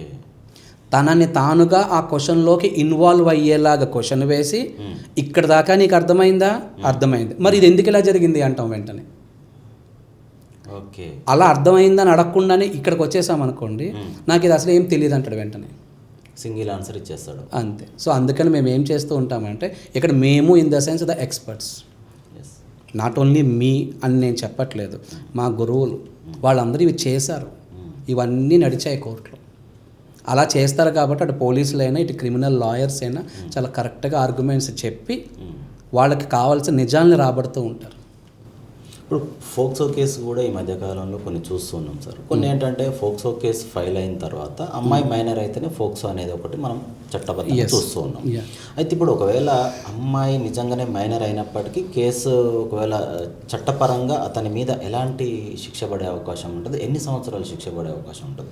ఇంకోటి సార్, దీంట్లోనే ఇంకొకటి ఏంటంటే ఇప్పుడు అమ్మాయి మైనర్ కాదు, ఫేక్ డాక్యుమెంట్స్ పెట్టిందని అనుకుంటే, ఒకవేళ ఫేక్ డాక్యుమెంట్స్ అని ఒకవేళ అక్కడ బయట పడ్డట్లయితే కేసు పెట్టిన అమ్మాయి మీద కావచ్చు, ఆమె పేరెంట్స్ మీద కావచ్చు, ఒకవేళ లీగల్గా యాక్షన్ తీసుకునే అవకాశం ఏదైనా ఉంటుందా? చాలా ఉన్నాయండి ఇవి. ఇక్కడ ఏంటంటే ఫస్ట్ ఆ అమ్మాయి అసలు మైనరా కాదా, కేసు ఎఫ్ఐఆర్ అయిన వెంటనే ఫస్ట్ క్వశ్చన్ ఇదే వస్తుంది, నేను పోక్సో కేసులో దీన్ని పెట్టాలా అవసరం లేదా. పోలీసులు వాళ్ళ దర్యాప్తు చేస్తారు, school certificates, bonafide certificate, date of birth certificates, వాళ్ళ పేరెంట్స్కి మ్యారేజ్ ఎప్పుడైంది, పిల్లలు ఎప్పుడు పుట్టారు, ఇది కూడా కౌంట్ చేస్తారు. లేదా దత్త తీసుకున్న అమ్మాయిలా అయితే ఎప్పుడు యాజ్ దత్త తీసుకున్న డేట్నే డేట్ ఆఫ్ బర్త్గా వేసావా నువ్వు? ఓకే. కొంతమంది అలా కూడా పేరెంట్స్ మార్చేస్తారు. వాళ్ళ అమ్మాయి ఎప్పుడు పుట్టిందో తెలియదు కాబట్టి వాళ్ళు నెలల బిడ్డ ఉన్నప్పుడు 1 year బేబీ ఉన్నప్పుడు వాళ్ళు అడాప్ట్ చేసుకుంటారు. ఆ రోజునే డేట్ ఆఫ్ బర్త్గా వేస్తారు. అసలు ఇది ఒకవేళ ఇది అడాప్షన్ బేబీ అయి ఉంటే అసలు రికార్డ్స్ వాళ్ళ దగ్గర ఏమున్నాయి? అడాప్షన్ అయినప్పటి నుంచి నువ్వు డేట్ వేస్తున్నావు, కానీ ఆ అమ్మాయి పుట్టి మేజర్ అయ్యి ఉంటే ఎందుకు అంటే ఈ డాక్యుమెంట్స్ అన్నీ తను మేజర్ అని చెప్పి సమాజానికి చట్టానికి చూపించడానికి. కానీ ఆ అమ్మాయి పుట్టి ఆల్రెడీ 2 years అయింది, కానీ ఇప్పుడు డేట్ ఆఫ్ బర్త్ వేశారు అనుకుందాం. తన మైండ్ సెట్ ఆల్రెడీ ముందే పుట్టిందిగా, షీఈ్ ఆల్రెడీ మెచ్యూర్డ్గా. సో ఇప్పుడు ఆ అమ్మాయికి 19 years, నువ్వు చూపిస్తున్న డాక్యుమెంట్ ప్రకారం 17 years. ఇలాంటి కేసెస్ కూడా ఉన్నాయి. నేను ఇంతలా ఎందుకు చెప్తున్నానంటే ప్రతి బుధవారం రాత్రి 8 గంటలకి సుప్రీంకోర్టు హైకోర్టు జడ్జిమెంట్స్ని మేము అడ్వకేట్స్ అందరం కూర్చుని డిస్కషన్ చేస్తూ ఉంటాం లైవ్లో. దాదాపు 200 members అడ్వకేట్స్ అందులో ఉంటారు. It is the open forum. అటు క్లయింట్లు జాయిన్ అవుతారు, ఇటు అడ్వకేట్స్ జాయిన్ అవుతారు. మీరు ఇప్పుడు అడుగుతున్న ప్రతి ప్రశ్నలకి సమాధానాలు ఆల్రెడీ సుప్రీంకోర్టు ఏం చెప్పింది, హైకోర్టు ఏం చెప్పింది, ఇదే సమస్య అలహాబాద్ హైకోర్టు ఎలా చెప్పింది, కానీ మద్రాస్ హైకోర్టు ఎలా చెప్పింది, ఎందుకు ఎలా చెప్పింది. ఓకే. ఈ సమస్య ఒకటే అయినప్పుడు దానికి సమాధానం ఒకటే అవ్వాలిగా, కానీ అక్కడికి ఇక్కడికి తేడా ఏంటి, ఇవన్నీ డిస్కస్ చేస్తూ ఉంటాం ప్రతి బుధవారం రాత్రి 8 గంటలకి. సో ఇలాంటి జడ్జిమెంట్స్ కూడా మేము చూస్తున్నాం. ఇటువంటి జడ్జిమెంట్స్ కూడా అలహాబాద్ హైకోర్టు, మన గుజరాత్ హైకోర్టు, వీళ్ళందరూ ఇవన్నీ వస్తూ ఉంటాయి. సో ఇక్కడ మనం పోక్సో కేసు గురించి మాట్లాడుతున్నాం. మీరు అన్నారు ఒకవేళ ఫేక్ డాక్యుమెంట్స్ పెట్టి ఆ అమ్మాయి మైనర్ కాదు మేజర్ అని తర్వాత ప్రూవ్ అయింది అనుకోండి, ప్రాథమికంగా దర్యాప్తు చేస్తారు కావాలనే ఇంటెన్షనల్గా పెట్టిందా అని. ఒకవేళ ఎస్ కావాలనే ఇంటెన్షనల్గా పెట్టింది అని తెలిస్తే ఇక్కడ 2 ఉంటాయి. కేసు ప్రూవ్ అయితే ఆ యొక్క నిందితుడికి ఏదైతే శిక్ష పడుతుందో అదే శిక్ష వీళ్ళకే విధించవచ్చు. అంటే ఎవరైతే దాన్ని ఫ్రాడ్ చేయాలనుకున్నారో వాళ్ళకి. ఓకే. అందులో ఎంతైనా శిక్ష ఉన్నాయి, 10 years, 15 years, 18 years ఎంతైనా ఉండేవాడు. అంటే మినిమం ఎంత ఉండే అవకాశం ఉంటుంది? Minimum 10 years. Minimum 10 years. Bail అసలు అవకాశమే లేదా? ఇది ఫ్రాడ్ అయిన తేలిన తర్వాత రాజ్యాంగం మళ్ళీ మనకు ప్రతి ఒక్కరికి బెయిల్ ఇచ్చేటటువంటి హక్కును కల్పించింది. సో నువ్వు బెయిల్ తీసుకుంటావు, కానీ నీకు శిక్ష తప్పదు. తర్వాత బెయిల్ తీసుకుని నువ్వు బయటకు వచ్చావు, కేసు విచారణలో జరుగుతూ ఉంటుంది. తర్వాత నువ్వు ఇది మళ్ళీ ప్రూవ్ అయింది అనుకోండి, నీకు ఆ శిక్ష తప్పదు. నెంబర్ 2, ఇన్ని సంవత్సరాలు నువ్వు నా మీద పోక్సో కేసు పెట్టి నన్ను పరువు నష్టం చేశావు అని చెప్పి వాళ్ళ అమ్మాయి మీద, వాళ్ళ తల్లిదండ్రుల మీద, వాళ్ళ ఆస్తుల మీద కూడా పరువు నష్టం దావా వేయచ్చు ఆ యొక్క నిందితుడు. ఓకే. ఎస్, ఈమె ఫేక్ పెట్టిందని ప్రూవ్ చేయగలిగితే. అందుకనే ఫస్ట్ ఎవరైనా అసలు ఇది పోక్సోనో కాదా అని నిర్ధారణ అయ్యే వరకు ఆ పోక్సో అనే దాన్ని పూర్తిగా యాక్సెప్ట్ చేయరు. ఆ అమ్మాయి మైనరా కాదా ఫస్ట్ అది ప్రూవ్ చేస్తారు. నెంబర్ 3, ఆ గర్ల్ యొక్క మెంటల్ స్టేట్ని కూడా చూస్తారు. ఇది చాలా చాలా ఇంపార్టెంట్ పోక్సో కేసెస్లో. ఆ చిన్నపిల్ల యొక్క మెంటల్ స్టేట్ ఎంత కరెక్ట్గా ఉంది, ఆ అమ్మాయి వయసుకు తగ్గట్టు మెంటల్ స్టేట్ ఉందా లేదా. తల్లిదండ్రులు ఏదైనా డబ్బుల కోసం కూడా ఇటువంటి కేసులు వేస్తూ ఉంటారు. అంటే అమ్మాయిని ముట్టుకుంది నిజం, హరాస్ చేసింది నిజం, కానీ వీళ్ళు డైరెక్ట్గా రేప్ జరిగిందని చెప్పేస్తూ ఉంటారు. ఓకే. ఎందుకంటే ఆపోజిట్ పార్టీ కాంపన్సేషన్ ఏదైనా ఇస్తారేమో, తర్వాత అమ్మాయిని బాగా చదివించుకోవచ్చు, లేదంటే పెళ్లి చేయొచ్చు, ఏదో వాళ్ళ రిక్వైర్మెంట్లు వాళ్ళకు ఉంటాయి. ఇవి కూడా జరిగాయి. అంటే ఏంటంటే ఫ్యూచర్ని దృష్టిలో పెట్టుకొని కొంత బెనిఫిట్ పొందుతాం. ఎలాగా వాడు తప్పు చేయడానికి మొదలు పెట్టాడు, కానీ తప్పు జరగలేదు. అదేదో చేసినట్టు చెప్పేస్తే ఆ డబ్బులేవో వస్తాయి కదా కాంపన్సేషన్. అంటే ఇక్కడ డబ్బు చూసుకుంటే అమ్మాయి లైఫ్ అనేది కొంచెం స్పాయిల్ అయ్యే అవకాశం కూడా ఉంటుంది. స్పాయిల్ అయ్యే అవకాశం ఉంటుంది, కానీ పోక్సో కోర్టులో మనకు చాలా ముఖ్యమైనటువంటి ప్రాసెస్ ఒకటి ఉంది. ఏ అమ్మాయి మీద పోక్సో జరిగింది, ఆ అమ్మాయి వివరాలు కానీ, పేర్లు కానీ, ఇంటి పేర్లు కానీ, తల్లిదండ్రుల పేర్లు కానీ ఎక్కడా పేపర్లో రాయకూడదు, పబ్లిక్ స్టేట్మెంట్లు ఉండకూడదు, అస్సలు రివీల్ చేయకూడదు. No way. అవన్నీ తీసేశారు. అందుకే ఇప్పుడు కొత్తగా ఈ పోక్సో బాక్స్ అనేది ఒకటి వచ్చింది. ఓకే. మన మొబైల్లో అదొక యాప్ గవర్నమెంట్ ఇంట్రడ్యూస్ చేసింది. ఎవరైనా సరే, చిన్నపిల్లలైనా ఎవరికైనా సరే ఆ యాప్ గురించి తెలియాలి. ప్రతి ఫోన్లోనే ఆ యాప్ని డౌన్లోడ్ చేసుకోవాలి. కారణం అందులో ఆప్షన్స్ ఎలా ఉంటాయంటే school, college, main road, library, laboratory, bus stop, railway station, కొన్ని ట్రీస్, కొన్ని బ్లాక్ డార్క్ రూమ్స్, ఇలా కొన్ని ఆప్షన్స్ ఉంటాయి. పిల్లలకి అవన్నీ చదవడం రాదు. నీకు ఎక్కడ అన్యాయం జరిగిందమ్మా చూపించు అని అడిగితే ఆ అమ్మాయి చూపిస్తుంది. అంత టెక్నికల్గా సైకలాజికల్గా ఆలోచించి ఆ యాప్ని రిలీజ్ చేశారు, డిజైన్ చేశారు. ఆ చిన్నపిల్లకి తెలియదు నిన్ను ఎక్కడికి తీసుకెళ్లారమ్మా వాళ్ళు, నాకు తెలియదు అంటది. పోనీ దగ్గరలో ఎక్కడైనా బస్ స్టాప్ ఉందా అని, ఉంది అంటే ఇగో ఇలానే ఉంటుందా అంటే అవును అంటది, క్లిక్ చేయాలి. అలా ఉంటుంది ఆ యాప్. సో అందుకని ప్రతి చిన్న పిల్లలకి అసలు ప్రతి మనిషి ఫోన్లో ఆండ్రాయిడ్ ఫోన్ కానీ యాపిల్ ఫోన్ కానీ ఎవరు వాడుతున్నా వాళ్ళ ఫోన్లో యాప్ ఉండాల్సిందే. కారణం ఆ అఫెన్స్ని ఎవరైనా చూసిన వాళ్ళు విన్నవాళ్ళు కూడా వెంటనే దాన్ని అప్లై చేసేయచ్చు ఆ కేసుకి. అందులో ఏ వివరాలు ఉన్నా సరే బయటికి రావు, పబ్లిక్ స్టేట్మెంట్స్ రిలీజ్ చేయకూడదు. ఈవెన్ ఏ స్కూల్లో కూడా దాని గురించి ఎటువంటి స్టేట్మెంట్స్ని కానీ డిస్కషన్స్ కానీ చేయకూడదు. ఇప్పుడు ఒకవేళ బాధితురాలకు సంబంధించి పేరెంట్స్కి సంబంధించి వాళ్ళ ఫ్యామిలీ కావచ్చు, తన వివరాలు కూడా ఎవరన్నా బై మిస్టేక్లో సార్ డిజిటల్ మీడియా కావచ్చు ఎనీ సోషల్ మీడియా ప్లాట్ఫామ్లో రివీల్ చేసినట్లయితే వాళ్ళ మీద చట్టబద్ధంగా ఎలాంటి యాక్షన్ తీసుకునేవో? దీన్నే మనం ఏమంటామంటే ఇగ్నోరెన్స్ ఆఫ్ లా. ఎందుకు సోషల్ మీడియాలో ఒక అమ్మాయి గురించి నువ్వు వెయ్యాలి? నీ టీఆర్పీ రేట్ నువ్వు పెంచుకోవడం కోసం ఒక అమ్మాయిని తీసుకొచ్చి పబ్లిక్లో పెట్టేస్తావా? That minor girl, that offence. ఎంతోమంది చిన్నపిల్లలకి చెస్లోని కాంపిటీషన్స్లో గోల్డ్ మెడల్స్ వస్తున్నాయి, అవి వేసుకో. ఎక్కడో మారుమూల ప్రాంతంలో అత్యాచారం జరిగిన అమ్మాయి డీటెయిల్స్ నీకు నిన్ను న్యూస్ పేపర్స్లోని మీడియాలోని పెట్టమని చెప్పిందా నీకులా? నాకు తెలియదు అని అంటారు, but no way. Ignorance of law is punishable. You should follow, you should learn the law. Law చట్టాన్ని ప్రతి ఒక్కరూ చదవాలి. వ్యక్తిగతంగా అయినా సరే, సమాజాభివృద్ధి కోసం అయినా సరే లా ప్రతి ఒక్కరూ చదవాలి. భగవద్గీత, ఖురాన్, బైబిల్ చదువుతారో లేదో చదవమని అయితే నేను చెప్పను, కానీ రాజ్యాంగం చదవమని మాత్రం మేము చెప్తాం. కారణం మనిషి యొక్క మనుగడ రాజ్యాంగం మీద ఆధారపడి ఉంది ఈ రోజున. ఆ రాజ్యాంగం మన భారత సాంప్రదాయాల నుంచి కూడా వచ్చింది. సో భారత సాంప్రదాయాల్లోంచి ది బెస్ట్ అన్నీ తీసుకొచ్చి రాజ్యాంగంలో పెట్టారు. అందుకే మన భారత రాజ్యాంగానికి అంత వాల్యూ ఉంది. సో ఇక్కడ మీరు అడిగిన ప్రశ్న ఏంటంటే, ఎవరైతే వీటన్నిటిని సోషల్ మీడియాలో కానీ పబ్లిక్లో కానీ తీసుకొస్తారో వాళ్ళకి శిక్షలు ఉంటాయా? ఖచ్చితంగా శిక్షలు ఉంటాయండి. వీటన్నిటిని పరువు నష్టంలో కూడా వేస్తారు. ఆ అమ్మాయి కెరీర్ పోతుంది. అవును. సో ఆ కెరీర్కి సంబంధించినటువంటి పరువు నష్టం ఆ యొక్క మీడియా మీద వేస్తారు. ఓకే. అందుకనే పలానా పోక్సో కేసులో మన హైకోర్టులో ఈ తీర్పు వచ్చింది అని చెప్పొచ్చు, కానీ ఆ యొక్క బాధితుల పేర్లు, శిక్ష పడ్డ వ్యక్తుల పేర్లు, ఫోటోలు వేయకూడదు. That is rule of law. Okay. ఇప్పుడు నెక్స్ట్ క్వశ్చన్ సార్, ఇది మీ వృత్తికి మీకు డైరెక్ట్గా అనుకోండి. న్యాయం కోసం పోరాడే ఒక న్యాయవాదిలాగా ఉన్న మీరు ఒక మానవత్వం, సమాజంలో ఉన్నటువంటి మానవత్వ విలువలకు సంబంధించి కావచ్చు, వాళ్ళలో ఉండే స్వార్థము, వాళ్ళలో ఉండే నైజం, ఇలాంటివన్నీ చూస్తున్నప్పుడు మీకు ఎప్పుడైనా సరే ఒక మానవత్వం చచ్చిపోయింది అనేంతగా, అంటే ఏంది మనం ఈ వృత్తిలో ఉన్నాము, ఎంతవరకు కరెక్ట్ అనేది ఒక క్వశ్చన్ రేజ్ అయిందా సార్ మీకు ఎప్పుడైనా? సార్, మానవత్వం చచ్చిపోయింది అంటే ఇప్పుడు నీటిలో ఉన్న సముద్రంలో ఉన్న చేప సముద్రం ఎండిపోతే ఎలా అని ఆలోచించుకుంది అనుకోండి, ఇంకా సముద్రంలో ఉన్నన్ని రోజులు స్వేచ్ఛగా ఉండలేదు, ధైర్యంగా తిరగలేదు, పోరాడలేదు. మేము కూడా అంతే. మానవత్వం చచ్చిపోతుందా అని మమ్మల్ని మేము ప్రశ్నించుకున్న రోజున మేము పోరాటానికి దిగలేం, భయపడిపోతూ ఉంటాం. సో మాకు వ్యక్తిగతంగా కానీ పరోక్షంగా కానీ అటువంటి ఫీలింగ్స్ మేము రానివ్వం. We should control our mindset. ఇది ఎలా కంట్రోల్ చేసుకోవాలి అంటే, ఒక చోట మానవ హక్కుల ఉల్లంఘన జరిగింది, ఇంకో చోట అవే మానవ హక్కులు గౌరవింపబడుతూ ఉన్నాయి. సో ఒక ప్రొఫెషనల్ అడ్వకేట్గా మీరు రెండాటిలోనూ పార్టిసిపేట్ చేయాలి. ఒకవైపున మానవ హక్కుల ఉల్లంఘన జరిగింది, దానికి పోరాటం మీరే చేస్తూ అటువంటి ఉల్లంఘన జరగకుండా ఉండడానికి సమాజానికి మీరు మీ వంతు కృషిగా ఏదో ఒక సేవ చేయాలి. ఏదీ లేకపోయినా సరే 10 మందికి మానవ హక్కులు అంటే ఏంటో చెప్పేటటువంటి ఒక చిన్న కార్యక్రమాన్ని నిర్వహించుకోవాలి.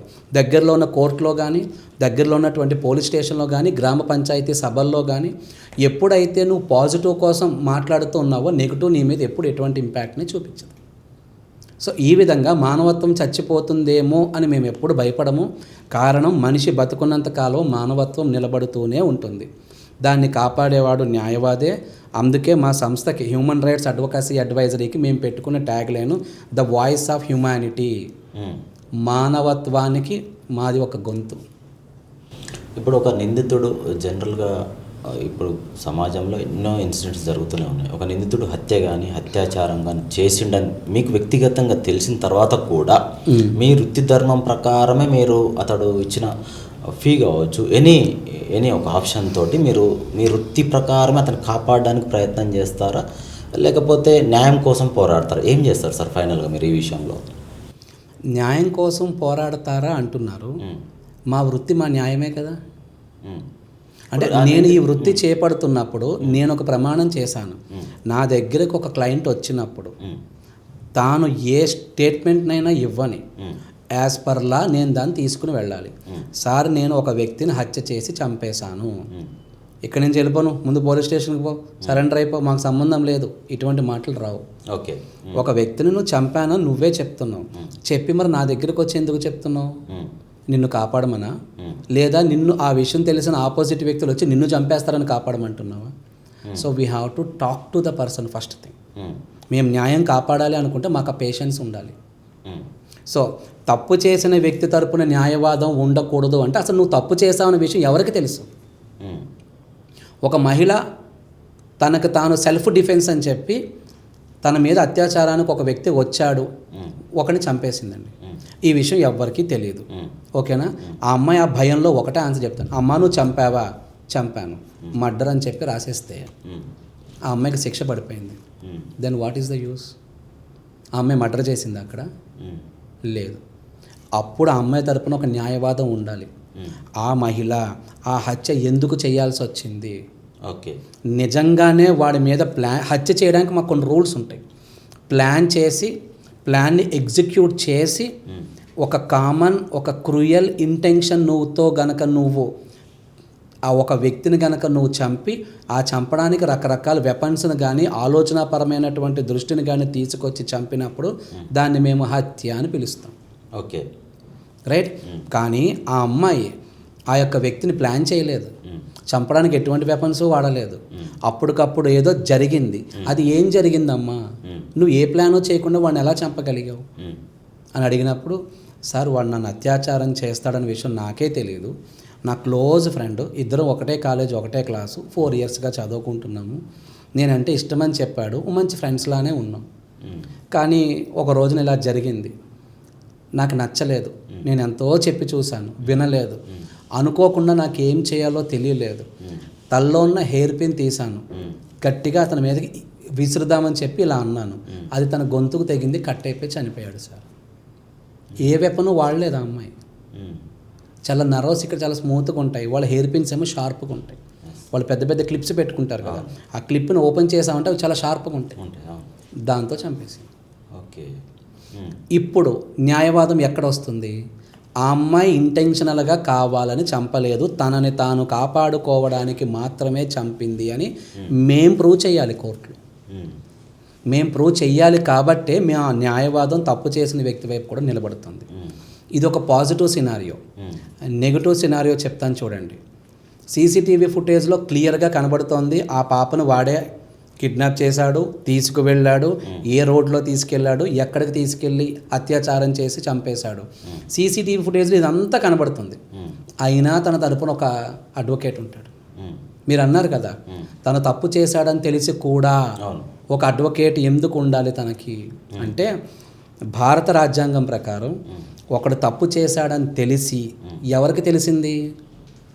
సీసీటీవీ ఫుటేజ్ ద్వారా సీసీటీవీ ఫుటేజ్ చూసిన వాళ్ళకి తెలిసింది. కోర్టులో ఉన్న జడ్జికి ఏం తెలుసు? తెలియదు. శిక్ష విధించాల్సింది ఎవరు? జడ్జి గారు. ఆయనకి అసలు ఏం జరిగిందో చెప్పాల్సిన బాధ్యత ఎవరిది? ఒక న్యాయవాదిది. మరి ఒక న్యాయవాది అతను తప్పు చేశాడు అని వాదిస్తున్నప్పుడు మా క్లయింట్కి ఏదైనా చెప్పుకోవడానికి ఉందేమో, సార్ ఆ పాప ఎవరో కాదు, నాకు మేనకోడలు అవుతుంది, మాకు ఆస్తి తగాదాలు ఉన్నాయి, ఆ పిల్ల తండ్రి మీద ఉన్నటువంటి కోపంతో నేను ఆ పిల్లని కిడ్నాప్ చేశాను, ఆ పిల్ల తప్పించుకోవడానికి పారిపోతుంటే నేనే కావాలని చెప్పి వెనక్కి లాగితే అన్ఎక్స్పెక్టెడ్గా ఆ బిల్డింగ్ మించి పడిపోయి చనిపోయింది, కానీ వీళ్ళ దాన్ని నేను అత్యాచారం చేసి చంపేశానని చెప్తున్నారు అంటాడు. Okay, these are the real fact cases జరిగాయి కాబట్టి చెప్తున్నాను నేను. సో కిడ్నాప్ చేసింది నిజం, ఆ పిల్లని అడ్డు పెట్టుకుని నా ఆస్తి నాకు ఎవరా, లేదంటే నిన్ను కూడా చంపేస్తాను, ఈ పిల్లని చంపేస్తాను బెదిరిద్దామని ప్లాన్ చేసింది నిజం, కానీ ఆ పిల్లని అత్యాచారం చేసింది అబద్ధం. ఇప్పుడు న్యాయవాది వాదించాల్సింది అక్కడ. ఓకే. రైట్. సో ఈ విధంగా నిజంగా తప్పు జరిగిందా, లేదు ఏ కారణం చేత తప్పు జరిగింది. ఇంకొక సినారియో ఉందండి, కామన్ పాయింట్ చెప్తా. నువ్వు ఒక 100 రూపాయలు తప్పు చేసావు, నేను నీకు 1000 రూపాయలు శిక్ష వేస్తే నువ్వు ఒప్పుకుంటావా? ఒప్పుకోగా. సో 100 రూపాయల తప్పుకి 100 రూపాయలే శిక్ష వేయాలి. ఒక అత్యాచారానికి ఇంతే శిక్ష, ఒక దొంగతనానికి ఇంతే శిక్ష. సార్ నేను చేసింది ఒక దొంగతనం, నాకు 10 ఏళ్ళు జైలు శిక్ష వేశారేంటి? ప్రశ్నించేది ఎవరు? నేను ఒకటే మర్డర్ చేశాను, నాకు యావజ్జీవ కారాగార శిక్ష వేశారేంటి? అడిగేది ఎవరు? వీటన్నిటికీ న్యాయవాదులు కావాలి. Okay. The voice for voiceless, the voice of voiceless. ఎవరైతే మాట్లాడలేరో, ఎవరైతే ప్రశ్నించలేరో వాళ్ళకి న్యాయవాది చాలా అవసరం. అంతే తప్ప చాలామంది ఏమనుకుంటారంటే వాడు తప్పు చేశాడని తెలుసు కూడా చూడు డబ్బుల కోసం వాడికేసే వీడు వాదిస్తున్నాడు అంటారు. అది రాజ్యాంగం వాడికి కల్పించిన హక్కు, మేము ఫాలో అవ్వాల్సింది. No other way. ప్రతి వ్యక్తికి మాట్లాడే స్వేచ్ఛ ఉంది. మాట్లాడలేని వాళ్ళకి న్యాయవాదుల యొక్క సహాయ సహకారాలు తీసుకోవచ్చనే స్వేచ్ఛ కూడా ఉంది. సో ఈ స్వేచ్ఛని, ఈ హక్కుని వాళ్ళు వినియోగించుకుంటున్నారు. అది మా బాధ్యత. అంతేగాని తప్పు చేశాడని తెలిసి కూడా డబ్బుల కోసం వాదిస్తున్నాము అనేది ఒక అపోహ. That is not true. Okay. ఇప్పుడు తారీఖ్ పే తారీఖ్ న్యాయం ఆలస్యం అవ్వడం అనేది ఒకటి. అవును, రీసెంట్గా అలహాబాద్ హైకోర్టు చెప్పింది. ఏం చెప్తారు సార్ దీని గురించి? సార్ తారీఖ్ పే తారీఖ్ అంటే ఏం లేదు. ఒక కేసు కోర్టులో వేయగానే 5 ఏళ్ళు 7 ఏళ్ళు 10 ఏళ్ళు తిరుగుతూ ఉంటాయి. నేను తిరగలేకపోతున్నాను. రీసెంట్గా ఒక క్లయింట్ కూడా అన్నాడు, సార్ కోర్టు కేసు ఎప్పుడు పడిందో మా నాన్నగారు ఇల్లు కట్టడం కూడా అప్పుడే స్టార్ట్ చేశారండి. మా ఇల్లు కట్టేశారు, గృహప్రవేశాలు కూడా అయిపోయాయి, మా చెల్లెలకి పెళ్లి కూడా అయిపోయి, పిల్లలు కూడా పుట్టారు, ఆ పిల్లలకు కూడా ఫంక్షన్లు అవుతున్నాయి. మా కోర్టు కేసు మాత్రం ఇంకా అలానే ఉంది. సో ఎందుకు సార్ అసలు ఇంత లేట్ అవుతుంది? కోర్టు ఎందుకు అంత డీలే చేస్తుంది కేసుల్ని అంటారు. అసలు కోర్టు డీలే ఎందుకు చేస్తుందండి కేసుల్ని? ఎందుకు సమాజం ఆ పాయింట్ని ఎందుకు ఆలోచించదు? కోర్టు ఎప్పుడు కేసుని డీలే చెయ్యదు. ఇక్కడి నుంచి బెంగళూరు వెళ్ళాలి. మధ్యలో మనకి ఒక 40 స్టాప్స్ వచ్చాయి, 40 స్టాపులు. ఒక స్టాప్లో పంచర్ అయింది, అరగంట లేట్ అయింది. ఇంకో స్టాప్కి వెళ్ళేటప్పటికి పెట్రోల్ అయిపోతుందని చెప్పి అక్కడి నుంచి 3 కిలోమీటర్ల దూరంలో బంక్కి వెళ్ళి పెట్రోల్ కొట్టించుకొని మళ్ళీ వెనక్కి వచ్చి ఆ స్టాప్కి వచ్చాడు. ఈ లోపల లంచ్ టైం అయింది, బాక్స్ రావడం లేట్ అయింది. అందుకని కండక్టర్ హోటల్లోకి వెళ్ళి భోజనం చేసి మళ్ళీ ఇక్కడికి వచ్చాడు. అక్కడి నుంచి ఇంకో స్టాప్కి బస్సు వచ్చింది. అక్కడ ఆల్రెడీ టికెట్ బుక్ చేసుకున్న వ్యక్తి లేటుగా వచ్చాడు, వాడి కోసం ఇంకో అరగంట బండి ఆపాల్సి వచ్చింది. అంటే కరెక్ట్గా గమ్యాన్ని చేరుకోవడానికి ఇక్కడి నుంచి బెంగళూరుకి 9 అవర్సే. కానీ ప్రతి స్టాప్లోనూ ఏదో ఒక సమస్య రావడం వల్ల అది నెక్స్ట్ డే 14 అవర్స్ టైం తీసుకుంటాం. రైట్, ఇది మనం చూసాం. అందుకే నేను ఈ ఎగ్జాంపుల్ తీసుకున్నా. ప్రాక్టికల్గా మనం అనుభవిస్తూ ఉంటాం. ఒక ప్రైవేట్ బస్సు మనం బుక్ చేసుకోగానే, గవర్నమెంట్ మనం బుక్ చేసుకోగానే ఆడేం చెప్తాడు, 7:30కి బస్సు ఈవినింగ్ మీకు అమీర్పేట బస్ స్టాండ్లో బస్సు ఉంటుంది అంటాడు. కానీ 11:30 వరకు మనం హైదరాబాద్ సిటీలోనే ఉంటాం. 11:30 అనేసి మనం సిటీ దాటి బయటకు వెళ్ళాం. సిటీ దాటడానికి midnight 12 అవుతుంది. ఈ లోపల ఫోన్ వచ్చిందనుకో, 7:30కి నేను బస్సు ఎక్కాను కానీ 12 వరకు ఇంకా సిటీలోనే ఉన్నాను. ఇంకెప్పుడు వస్తారా నువ్వు? మార్నింగ్ 8కి వస్తాను, నువ్వు వచ్చేటప్పటికి మళ్ళీ 12 అవుతుందిలే పడుకో అంటాం మనం. సో ఇలాగా ఈ సిచ్యువేషన్స్ మనం ఫేస్ చేసి ఉన్నాం కాబట్టి ప్రేక్షకులకు అర్థమవుద్దని చెప్పా. ఇప్పుడు కోర్టు పాయింట్ ఆఫ్ వ్యూలో చూడండి. కోర్టులో కేసు వేసా. కేసు వేస్తున్న మొదటి రోజే అందులో ఎన్ని నిజాలు ఎన్ని అబద్ధాలు ఉన్నాయని చెప్పి సూపరింటెండెంట్ దాన్ని చెక్ చేస్తారు. నువ్వు రాసిన ప్రతి దానికి యాజ్ పర్ లా ఎవిడెన్స్ని సబ్మిట్ చేస్తున్నావో లేదో చూసుకుంటారు. ఇవన్నీ బాగానే ఉన్నా సరే ఎందుకో ఈ కేసులో జడ్జి గారు ఒక హీరింగ్ చెప్పి నీ వాదన విన్నాక నీకు కేసు నెంబర్ ఇస్తారంట అని చెప్తారు. దానికి మళ్ళీ ఇంకో డేట్ ఇస్తారు. ఇది మాకు ఫస్ట్ స్టాప్ ఇంకా మాకు రానే లేదు, అప్పుడే ఒక బ్రేక్ పడింది, ఇంకో డేట్ ఇచ్చారు. ఆ రోజు వెళ్ళి వాదన చెప్పాక సరే అయితే అని చెప్పి కేసు ఫైల్ అవుతుంది. కేసు ఫైల్ అయిన తర్వాత నుంచి పోలీసు వారు ఒక కేసులో మెడికల్ చెకప్ చేయించలేదు. ఆ మెడికల్ చెకప్ చేయించకపోవడం వల్ల ఫారెన్సిక్ ల్యాబొరేటరీకి ఎందుకు పంపలేదు అని చెప్పేసి వాళ్ళకి ఒక నోటీస్ పంపించి ఇంకో డేట్ ఇచ్చారు. తీరా పోలీసు వాళ్ళ సమయం తీసుకుని వాళ్ళు వచ్చి నేను ఫారెన్సిక్ ల్యాబొరేటరీకి పంపించాను, నాకు రిపోర్ట్ రాలేదు అన్నారు. సరే అయితే ఫారెన్సిక్ ల్యాబొరేటరీకి రిపోర్ట్ కోసం చెప్పి ఇంకో డేట్ ఇచ్చారు. ఫారెన్సిక్ ల్యాబొరేటరీలో వాళ్ళు రిప్లై ఏమి ఇచ్చారంటే due to shortage of the staff నేను ఇంకా వర్క్ని కంప్లీట్ చేయలేదు, యాజ్ ఎర్లీ యాజ్ పాసిబుల్ నేను రిపోర్ట్ సబ్మిట్ చేస్తాను అన్నాడు. సరే, ఆ తర్వాత ఆ రిపోర్ట్ మనకి వచ్చింది. వచ్చినప్పుడు ఈ ఫారెన్సిక్ ల్యాబొరేటరీకి పంపించినప్పుడు ఒక ఎవిడెన్స్ పోలీస్ వాళ్ళు పంపించడంలో ఆలస్యం చేశారు. అందుకని అది కూడా పంపించిన తర్వాత మొత్తం టెస్ట్ చేసి ఒకేసారి రిపోర్ట్ ఇస్తాను అని చెప్పి అతను అన్నాడు. దీనికి 2 years పట్టింది. కేసు ఏ దశలో ఉంది? మొదటి దశ, ఇంకా ఫస్ట్ స్టాప్లోనే ఉన్నాం మనం. ఫస్ట్ స్టాప్లోనే ఇంతమంది ఉన్నారు. ఇప్పుడు ల్యాబొరేటరీలో అలహాబాద్ హైకోర్టులో ఆ యొక్క పరిధిలో ఉన్నవి 13 ల్యాబొరేటరీలు అయితే అందులో ఆ టెస్ట్ చేయడానికి ఉన్న ఎక్విప్మెంట్లు 8 అయితే ఆ 8 వాటిలో ఆ స్టాఫ్ షార్టేజ్ ఉండడం వల్ల 2 కరెక్ట్గా పనిచేస్తున్నాయి. ఎవరిని ప్రశ్నించాలి ఇప్పుడు? కోర్టున. ఓకే, బ్యాక్గ్రౌండ్లో ఇంత రన్ అవుతూ ఉంటుంది. కానీ క్లయింట్కి కనబడ్డేది అడ్వకేటే. మీ అడ్వకేటే తప్పు చేశాడు, ఆయనే డేట్లు తీసుకుంటున్నాడు అంటారు. అడ్వకేట్ ఏం చేస్తాడు? ఫారెన్సిక్ రిపోర్ట్ రాకపోతే మహా అంటే జడ్జి గారిని ఇంకొకసారి నోటీస్ పంపించండి మేడం, లేదా అడ్వకేట్ కమిషన్ ఎవరైనా అపాయింట్ చేసి మీరే ఒకరిని అక్కడికి పంపించండి అని కొన్ని లాపరంగా ఏదైనా అడగగలడు తప్ప అడ్వకేట్ అక్కడికి వెళ్ళిపోయినంత మాత్రం ఆయనకి ఫారెన్సిక్ రిపోర్ట్ ఇవ్వరు. అది ఖచ్చితంగా మళ్ళీ పోలీస్ డిపార్ట్మెంట్కి వస్తే ఇన్వెస్టిగేషన్ ఆఫీసర్ దాన్ని మళ్ళీ చెక్ చేసుకుని సైన్ చేసి కోర్టులో సబ్మిట్ చేశాక కోర్టు మళ్ళీ ఇంకో హియరింగ్ పిలుస్తుంది. పిలిచి మళ్ళీ ఆ ఫారెన్సిక్ రిపోర్ట్ పంపించిన వాళ్ళని కూడా క్రాస్ ఎగ్జామినేషన్లు, ఇన్వెస్టిగేషన్ ఆఫీసర్ని క్రాస్ ఎగ్జామినేషన్లు, నిజంగానే ఇదంతా లేటు జరిగిందా, కావాలని లేటు చేశారా అని చెప్పి అదొకటి, ఒకదాని మీద పడుతూనే ఉంటాయి. చిటికేస్తే వినిపించడానికి ఇదేమైనా చిన్న సౌండ్ అనుకుంటున్నారు? ఒక మనిషి జీవితం. నిజంగానే ఇవన్నీ కరెక్ట్గా వెరిఫై చేయకుండా జడ్జిమెంట్ ఇచ్చేస్తే, ఏ తప్పు చేయని వాడికి శిక్ష పడితే వాడి కన్నీటిని కోర్టులో ఎవరు తుడుస్తారు? రైట్?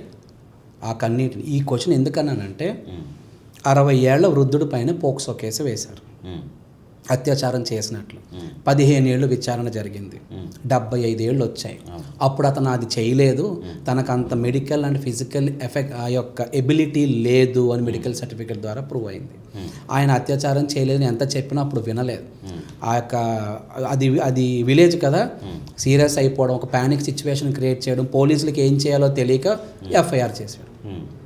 ఎందుకంటే సిచ్యువేషన్ కంట్రోల్ అవ్వట్లే ఎఫ్ఐఆర్ కనుక చేయలేకపోతే. ఎఫ్ఐఆర్ చేశారు. 15 ఏళ్ళు నడిచిన తర్వాత అప్పుడు అర్థమైంది ఏంటంటే అతను అత్యాచారం చేయలేదని. ఇప్పుడు ఆ యొక్క ముసలి తాత కన్నీళ్ళు ఎవరు తుడుస్తారు? సిస్టమ్ని తిట్టుకోవాలా మనం? ఇప్పుడు అడ్వకేట్ని తిట్టుకోవాలా? జడ్జిలనా? ప్రాసెస్నా? నిజంగా తిట్టుకోవాలంటే ఎవరిని తిట్టుకోవాలి సార్ ఈ విషయంలో? నిజంగా తిట్టుకోవాలి అంటే ఎవరిని తిట్టుకోవాలంటే ప్రేక్షకులు కోప్పడతారేమో.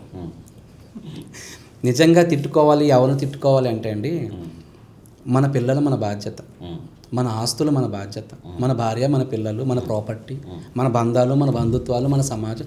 మనలో కరప్షన్ పెట్టుకున్నాం. మనం కరెక్ట్గా ఉంటే వీళ్ళెవ్వరూ అవసరం లేదు. నీ పిల్లల్ని నువ్వే కొంచెం ఓపిక తెచ్చుకుని నువ్వే స్కూల్కి దింపి తీసుకుంటారా? ఎవరు కిడ్నాప్లు చేయరు. అప్పటికీ కిడ్నాప్ చేస్తే అది వేరే విషయం. కానీ ఎంతమంది తల్లిదండ్రులు పూర్తిగా తన పిల్లల్ని కంటికి రెప్పలా కాపాడుకుంటూ, ప్రతి తల్లిదండ్రి ఒక నిత్య విద్యార్థి అండి. ప్రతి తల్లిదండ్రులు ఒక నిత్య విద్యార్థి. మా న్యాయవాదులు మేము ఎప్పుడు నిత్య విద్యార్థులు అని చెప్తాం. అలానే తల్లిదండ్రులకు కూడా నిత్య విద్యార్థులు, నిత్య ఉపాధ్యాయులు. వాళ్ళ పిల్లలకి వాళ్ళు ఏమీ నేర్పకుండా మార్నింగ్ స్కూల్లో వేస్తారు, ఈవినింగ్ వాళ్ళు వస్తారు, వెంటనే స్విమ్మింగ్ పంపిస్తారు, అక్కడి నుంచి మళ్ళీ బ్యాడ్మింటన్ అంటారు, అక్కడి నుంచి ఇంకోవాలి. కానీ ఇందులో వాళ్ళ పేరెంట్స్ ఎక్కడా ఉండరు. ఈవినింగ్ 9 అవుతుంది, 10 అవుతుంది, వాళ్ళు వస్తారు, ఏదో తింటారు, పడుకుంటారు, మళ్ళీ మార్నింగ్ 7 o'clock స్కూల్కి వెళ్ళిపోతారు. పిల్లల్ని మనం పెంచుతున్నామా, వాళ్ళు పెరుగుతున్నారా? మనం ఎప్పుడైతే వాళ్ళకి ఎథిక్స్ నేర్పలేకపోతున్నామో, మనం ఎప్పుడైతే డిసిప్లిన్ వాళ్ళకి నేర్పలేకపోతున్నామో, ఇవన్నీ పెరుగుతూ వస్తున్నాయి. So first controlling step parents దగ్గర ఉంటుంది. ప్రతి వ్యక్తి తన సొంతంగా తను సెల్ఫ్ రెస్పాన్సిబిలిటీ ఫీల్ అవ్వాలి. ఇక్కడ ఒక కాలేజీలో ఒక సెషన్ చెప్తున్నప్పుడు, సార్ రెస్పాన్సిబిలిటీ అంటున్నారు, అంటే ఏంటి సార్ అసలు? అంటే మాకు బాధ్యత లేదన్నాను. ఒక పేరెంట్ అడిగాను నన్ను. అప్పుడు నేనేమన్నానంటే, సార్ నేను చెప్తుంది రెస్పాన్స్ ప్లస్ ఎబిలిటీ. నీకు ఒక రెస్పాన్స్ ఉంది, కానీ నీకు ఒక ఎబిలిటీ, నీకు ఒక సామర్థ్యం ఉంది. నువ్వు ఆ సామర్థ్యానికి తగ్గట్టు నీ పిల్లల్ని నువ్వు చూసుకుంటున్నావా? పిల్లలకి స్కూల్ ఫీజులు కట్టేస్తానో స్విమ్మింగ్లు బ్యాడ్మింటన్లకి నువ్వు జాయిన్ చేసినంత మాత్రం నువ్వు వాళ్ళకి రెస్పాన్స్ ఇస్తున్నానని నువ్వు అనుకుంటున్నావు. కానీ ఒక తండ్రిగా నువ్వు నీ పిల్లోని దగ్గర కూర్చోబెట్టుకుని వాడితో ఎప్పుడైనా ఒక గంట సేపు మాట్లాడుతున్నావా?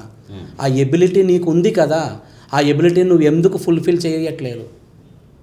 నీ పిల్లలకే నువ్వు ఆడపిల్లల మీద జరుగుతున్న అత్యాచారాలను ఎక్స్ప్లెయిన్ చేయి. నాన్న మీ క్లాసులో అమ్మాయిలు ఉంటారు, వాళ్ళతో ఇలా ఉండాలి, వాళ్ళతో ఇలా ఉండకూడదు నువ్వు చెప్పు.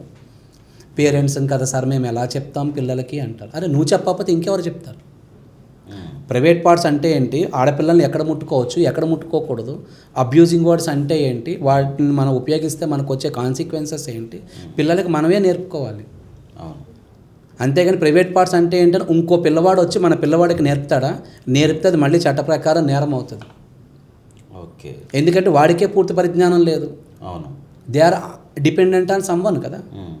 వాడు నేర్పే విధానంలో ఏదైనా తేడా వచ్చింది అనుకోండి, మన పిల్లవాడు చెడిపోతాడు. ఈ రోజుల్లో పిల్లలు చెడిపోవడానికి కారణాలు అవే. ఓకే. సో ఇలా మొత్తం సమాజం వాళ్ళ రెస్పాన్సిబిలిటీస్ని అంటే వాళ్ళ బాధ్యతల్ని వదిలేసి జీవితం ఎలా పరుగులెడితే అలా పరుగులెట్టేస్తున్నాం మనం. జీవితం ఎలా పరుగులు పెట్టిస్తే అలా డబ్బు సంపాదించడం, పేరు సంపాదించుకోవడం వెనకాల పరుగులు పెట్టి బాధ్యతలు వదిలేస్తాం. బాధ్యత రహితంగా ఉన్నది ఫస్ట్ మనమే, తర్వాత వీళ్ళందరూ కోర్టులు, పోలీసులు, న్యాయవాదులు, డాక్టర్లు, లాయర్లు. ఫస్ట్ తప్పు మన ఇంట్లోనే ఉంది, మన ఇంట్లోనే ఉంటుంది. ఓకే. దీని ప్రేక్షకులు ఎంతమంది కాదన్నా ఒక్క ప్రేక్షకుడికైనా ఇది మనసులో టచ్ అయితే చాలండి. ఏదైనా గుమ్మం దాట ముందు వరకే మనది. ఎగ్జాక్ట్లీ. గుమ్మం దాటిందంటే ఇది పబ్లిక్ ఇష్యూ అయిపోయింది, తప్పు మనదే అనేది ప్రూవ్ అవుతుంది. అంతే. సో మన ఇల్లు మనం జాగ్రత్తగా చూసుకుంటే చాలు. ఇప్పుడు ప్రస్తుతం కోర్టులో ఏఐ టెక్నాలజీ వాడాలని చెప్పేసి కూడా ఆదేశాలు వస్తున్నాయి సార్. అంటే ఒకవేళ ఈ విషయంలో సాంకేతికత పెరిగితే కనుక లాయర్లకు ప్రాధాన్యత తగ్గే అవకాశం ఏమైనా ఉంటుందా? అంటే ఇదే కోణంలో చూసుకుంటే సామాన్యుడికి కూడా ఖర్చు తగ్గే అవకాశం ఏదైనా ఉంటుందా? సార్ ఒకటి చూడండి, ఖర్చు మేము ఎప్పుడూ న్యాయవాదాన్ని ఖర్చుతో చూడం. ఎందుకంటే నిజంగా చెప్పాలంటే కోర్టులో కేసు వేయడానికి ఖర్చు చాలా తక్కువ. కానీ కేసు వేయడానికి ఖర్చు చాలా తక్కువ. ప్రామిసరీ నోటు మీద అంటించేటటువంటి రెవెన్యూ స్టాంప్ కాస్ట్ ₹1. దాని కాస్ట్ అంతే. నువ్వు దాని మీద 2 లక్షలు 5 లక్షలు రాసుకో, నీ ఖర్చు ఏమీ ఉండదు. మరి ఖర్చు అంతా ఎక్కడ వస్తుందా అంటే the quality and the ability అడ్వకేట్స్ని హైర్ చేసుకోవడంలో ఉంటుంది. నీకు మంచి న్యాయవాది కావాలి, నువ్వు త్వరితగతిన నువ్వు న్యాయం పొందాలి, నీకు న్యాయవాదం మీద పట్టున్నటువంటి ఒక వృత్తి చేపట్టినటువంటి నాకు న్యాయవాది కావాలి అని you are choosing that particular person. కానీ బాగా చదువుకున్నటువంటి న్యాయవాదులు, అవకాశాలు లేక వెనకబడిపోయిన న్యాయవాదులు కూడా చాలామంది ఉన్నారు. వాళ్ళ సమాజంలో బయటికి రారు, వాళ్ళకి తెలియదు. కానీ మనం మాత్రం అన్నీ ది బెస్ట్ కావాలి, ఖర్చులు వచ్చేసేసరికి మాత్రం అమ్మో ఇంత కాస్ట్ అంటారు వాళ్ళు. నువ్వు ది బెస్ట్ కోరుకుంటుంది నువ్వు. ఎంతమంది ఉన్నా మనకు ఒక ఎలిమినేషన్ మెథడ్ ఉంటుంది. అందరికీ న్యాయం కావాలి, రైట్? కానీ నేను బతకడానికి నాకు డబ్బులు కావాలి. అంటే కొంతమంది మా అడ్వకేట్లు చెప్పే మాట, మేము ఎక్కడ ఉద్యోగం చేయకూడదండి, మాకు కనీసం క్రెడిట్ కార్డు కూడా ఇవ్వరు. రోడ్డు పక్కన బండి పెట్టుకుని అమ్ముకుంటున్న వాళ్ళకన్నా లోన్లు ఇస్తున్నారు కానీ మాకు ఇవ్వరు. అసలు మాకు ఉండడానికి రెంట్కి హౌసే ఇవ్వరు. సార్ మీరు అడ్వకేట్ అంటే అవునండి సార్ ఏమనుకోవద్దు, మేము అడ్వకేట్లకి పోలీసులకి ఇల్లు ఇవ్వము అంటారు. అటువంటి సమాజాన్నే మేము అడుగుతున్నాం, అయితే మాకు ఇంత ఫీజు ఇవ్వండి అని. ఎందుకంటే ఎక్కడో ఉండాల్సి వస్తుంది పోయి గ్రేటర్ కమ్యూనిటీలో 30,000 రూపీస్ రెంట్ పే చేస్తూ. ఏ నువ్వు నాకు కేసు ఇచ్చావుగా, నీ ఇంట్లో ఫస్ట్ ఫ్లోర్ ఖాళీగా ఉంటే నాకు మీ ఇల్లు ఇస్తావా? భయం, ఇవ్వరు. పోలీసులకి లాయర్లకి ఇల్లు ఇవ్వరు. వచ్చి ఆ 8,000 10,000 రూపాయల రెంట్ గురించి వాళ్ళు ఎక్కడ గొడవలు ఎట్టేస్తారో అని భయం. మెయిన్ రీజన్ ఇదే అనుకోవచ్చా సార్? డైరెక్ట్గా చెప్పారండి, డైరెక్ట్గా చెప్పారు. ఓకే సార్ ఏమనుకోద్ది సార్, మా ఫాదర్ ఒప్పుకోవట్లేదు, లాయర్లకి పోలీసులకు మాత్రం ఇవ్వద్దన్నారు. రీజన్ మాకు తెలిసి ఎందుకు ఇవ్వద్దంటారు. మేబీ గుడ్ ఆర్ బ్యాడ్, మనకి ఎందుకు వచ్చిన తలనొప్పి అంటారు. కానీ వాళ్ళకి నిజంగా గుడ్ ఆర్ బ్యాడ్ జరిగినప్పుడు మళ్ళీ మేమే కావాలి. అవును, ఖచ్చితంగా మీ 2 డిపార్ట్మెంట్స్ తోటి సొసైటీకి చాలా అవసరం, నిత్యావసరం ఇది. అది అందుకని సో మా పరిస్థితి అటువంటిది. మేము ఒక మామూలుగా అందరితో పాటు మేము కూడా రెంట్ తీసుకుందాం అంటే వాళ్ళు మాకు ఇల్లు ఇవ్వరు. అందుకే మాకు అడ్వకేట్ కాలనీస్ వస్తూ ఉంటాయి. మా కాలనీ మేమే నిర్మించుకోవాల్సి వచ్చింది. యాక్చువల్గా మేము ఎక్కడ ఉండాలి, అందరితో పాటు మేము ఉంటే మాకు 4 మంచి కేసులు వస్తాయి. మేము సపరేట్గా ఒక చోట మా కాలనీ కట్టుకునే పరిస్థితి మాకు ఎందుకు వచ్చింది? మీరు ఎవరు ఇల్లు ఇవ్వక, మాకెవరు రెంట్కి ఇవ్వక. ఒక అడ్వకేట్ తప్పు చేశాడని చెప్పి అందరూ అలానే ఉంటారా? మరి నువ్వు ఆ భావనలో ఉన్న నీకు ది బెస్ట్ అడ్వకేట్ ఎలా తెలుస్తాడు? ఎవరు ది బెస్ట్ అడ్వకేట్ నీకు ఎలా తెలుస్తాడు? అవును. అలానే క్లయింట్లు అందరి మనస్తత్వం ఇలా ఉన్నప్పుడు నా దగ్గరకు వచ్చిన క్లయింట్ యొక్క మనస్తత్వం నాకు ఎలా తెలుస్తుంది? అవును. సో అందుకని ది బెస్ట్ అడ్వకేట్ని హైర్ చేసుకోవడంలో ఉంటుంది ఖర్చు అంతా. కోర్టులో అందరికీ మినిమం నామినల్ ఫిక్స్డ్ ఫీజెసే ఉంటాయి. That is true. అందుకనే అడ్వకేట్ తీసుకునేటటువంటి ఫీజు మీద లిమిటేషన్స్ అనేవి పెద్దగా ఉండవు. బికాస్ ఆ ఫీజును నువ్వు ఆ యొక్క కేసును నువ్వు వాదిస్తున్నందుకు వాళ్ళు నీకు ఫీజు ఇస్తున్నారు. అవును. నువ్వు ఎంత గొప్పగా వాదిస్తావు అంటే నీ నాలెడ్జ్. సో నీ నాలెడ్జ్ ఎంత, దానికి ఫీజు ఎంత అనేది నువ్వు మాత్రమే చెప్పగలవు. ఒకటే కేసు, అవే సెక్షన్స్, అవే కోర్టు, అన్నీ అవే, ఏమీ మారవు. కానీ ఒక న్యాయవాది 30,000 తీసుకుంటే ఇంకో న్యాయవాది ₹1,00,000 తీసుకుంటాడు. అదేంటి అంటే the knowledge, the variation of that knowledge అక్కడ ఉంటుంది. ఓకే. ఏం కాదు సార్ అంటారు, బట్ నో వే. ఎల్ఎల్బి చేయడానికి మామూలుగా 30,000 ఖర్చు పెట్టుకుని ఎల్ఎల్బి చేసిన స్టూడెంట్లు ఉన్నారు. పెద్ద పెద్ద యూనివర్సిటీల్లో జాయిన్ అయ్యి 5 లక్షలు ఖర్చు పెట్టి ఎల్ఎల్బీలు చేసిన స్టూడెంట్లు ఉన్నారు. ఓకే. మరి ₹5,00,000 ఖర్చు పెట్టి అక్కడ ఎందుకు జాయిన్ అవ్వాలి అంటే వాళ్ళు ఏదో ది బెస్ట్ స్కిల్స్ ఇస్తున్నారని అర్థం. రైట్. నీకు 30,000కి నీకు ఎల్ఎల్బి సీట్ నీకు అన్నీ నీకు ఎక్కడ అయిపోతున్నాయి అంటే ఇక్కడ నువ్వు ఏదో తక్కువ ఉంది, అక్కడ ఏదో ఎక్కువ ఉంది. ఆ ఎక్కువకి నువ్వు ఫీజు ఇస్తున్నావు. ఓకే. ఇదంతా బ్యాక్ అండ్ అనాలిసిస్లో ఉంటుంది. అది ఆ కేసు వాదించే అడ్వకేట్లకి, కరెక్ట్గా న్యాయం తీసుకుంటున్నటువంటి క్లయింట్లకి మధ్యలో ఉంటుంది. ఇప్పుడు క్లయింట్స్ కూడా కొంతమంది అది ఇష్యూ మేజర్ అయినప్పటికీ, మైనర్ ఇష్యూ అయినప్పటికీ ఒక న్యాయవాది దగ్గరికి ఒక ఇష్యూని ఒక కామన్ మ్యాన్ తీసుకెళ్ళింది సార్. కొన్ని సంవత్సరాలు వాయిదాల్లో నడుస్తూనే ఉంటుంది, తిరుగుతూనే ఉంటుంది. అంటే ఎవ్రీ విజిట్కి ఒకసారి కూడా న్యాయవాదులు కొంత అమౌంట్ అనేది ఛార్జ్ చేస్తూ ఉంటారు అనేది కూడా వినబడుతుంటుంది చాలా సందర్భాల్లో. అంటే ఒక వాయిదాకి వెళ్ళిండంటే సమ్ ఖర్చులు ఉంటాయి అని చెప్పేసి న్యాయవాది ఆ క్లయింట్ దగ్గర తీసుకుంటుంటాడు అని. 5 years గడిచింది, 10 years గడిచింది, ఫైనల్గా ఈ క్లయింట్ ఓడిపోయాడు. అంటే ఇక్కడ లాయర్ తప్పు అనుకోవచ్చా, నమ్మిన క్లయింట్ తప్పు అనుకోవచ్చా, అంటే కోర్టు నుంచి వచ్చిన జడ్జిమెంట్ తప్ప అనుకోవచ్చా? ఎలా చూడొచ్చు సార్ ఈ మూడింటికి వేరియేషన్ ఏంది అసలు? చాలా సెన్సిటివ్ క్వశ్చన్ అడిగారు మీరు. ఇక్కడ 3 క్వశ్చన్లు ఉన్నాయి మీరు అడిగిందండి. అవును. ఫస్ట్దేమో ప్రతిసారి కోర్టుకు వెళ్ళినప్పుడు న్యాయవాది డబ్బులు అడుగుతున్నాడు అంటారు. అవును. సరే, అర్బన్ క్లాప్లో నేను ఒక ప్లంబర్ని బుక్ చేస్తానండి. హౌస్ విజిట్ చేసి షింక్ దగ్గర ఉన్న ఒక చిన్న ట్యాప్ని ఫిక్స్ చేసి వెళ్ళాలి. అర్బన్ క్లాప్లో ప్రేక్షకులందరూ ఓపెన్ చేసి చూసుకోండి, ఫస్ట్ హోమ్ విజిట్కి మినిమం 500 to 800 రూపీస్ ఉంటుంది. కానీ ఆ ప్లంబర్ పిహెచ్డీలు చేసి వస్తున్నాడా? ఓకే. లేదు కదా. తన చదువు తన అన్నీ తక్కువగానే ఉంటాయి. డిగ్రీ చేసి ఉండొచ్చు, ఇంజనీరింగ్ చదువు ఉండొచ్చు. కానీ ఒక న్యాయవాది కోర్టుకు వెళ్తున్నప్పుడు మాత్రం మీరు కనీసం 1000 రూపీస్ ఇవ్వరా? ఒక ప్లంబర్కి ఇస్తున్నప్పుడు, ఒక కార్పెంటర్కి ఇస్తున్నప్పుడు, రాజ్యాంగాన్ని చదువుకొని కష్టపడి న్యాయవాది వృత్తిని చేపట్టి సమాజంలో ఒక గౌరవమైన వృత్తిలో ఉన్నటువంటి తనకి మీరు కనీసం ఒక ₹1000 ఇవ్వరా కోర్టుకు వస్తే? మరి వాళ్ళు ఎలా సర్వైవ్ అవుతారు? పోనీ ఎవరైనా క్లయింట్లు మా ఇంట్లో ఇలా పెయింటింగ్ ఉంది మాకు వచ్చి పెయింట్ వేస్తావా అంటే నీ ఫీజు నువ్వే చెప్తావుగా. మీరు ఎవరైనా వచ్చి న్యాయవాదుల ఇంటికి ఈరోజు ట్యాప్ పోయిందంట వచ్చి ఫిక్స్ అయిందంటే ఎవరైనా వచ్చి చేస్తున్నారా? అంటే నేను ప్రేక్షకులతో నేను అడుగుతున్న ప్రశ్న, దీన్ని కాంట్రవర్సీ చేయడానికి కాదు, ఎవరి వృత్తిని తక్కువ చేసి మాట్లాడడానికి అయితే అసలే కాదు. మనం చూస్తున్నటువంటి ఆన్లైన్ బుకింగ్స్ ప్రకారం ఒక్కసారి హోమ్ విజిట్ చేయాలంటే 500 to 800 అడుగుతున్నారు. కొన్ని 1500 కూడా ఉంటుంది. ఏసీ ఫిక్స్ చేయాలంటే 1500. ఏసీ విప్పడానికి ఒక రేటు, ఏసీ బిగించడానికి ఇంకో రేటు. మరొక అడ్వకేట్కి ఒక కేసుకి ఒక రోజు వచ్చి వెళుతున్నందుకు ఇంత హైదరాబాద్ ట్రాఫిక్లో అయినా సరే రైట్, తనకి ఎన్నో పనులు ఉన్నా సరే కేసు ఒప్పుకున్నాడు కాబట్టి ఆ రోజు రావాల్సిందే. ఇచ్చిన మాట మీద నిలబడి ఉన్నాడండి. మా అడ్వకేట్లు ముందుగానే బుక్ చేసుకుని ఆ రోజు కేసుకు వచ్చి వాదించు అటువంటి ఆప్షన్స్ మాకు లేవు.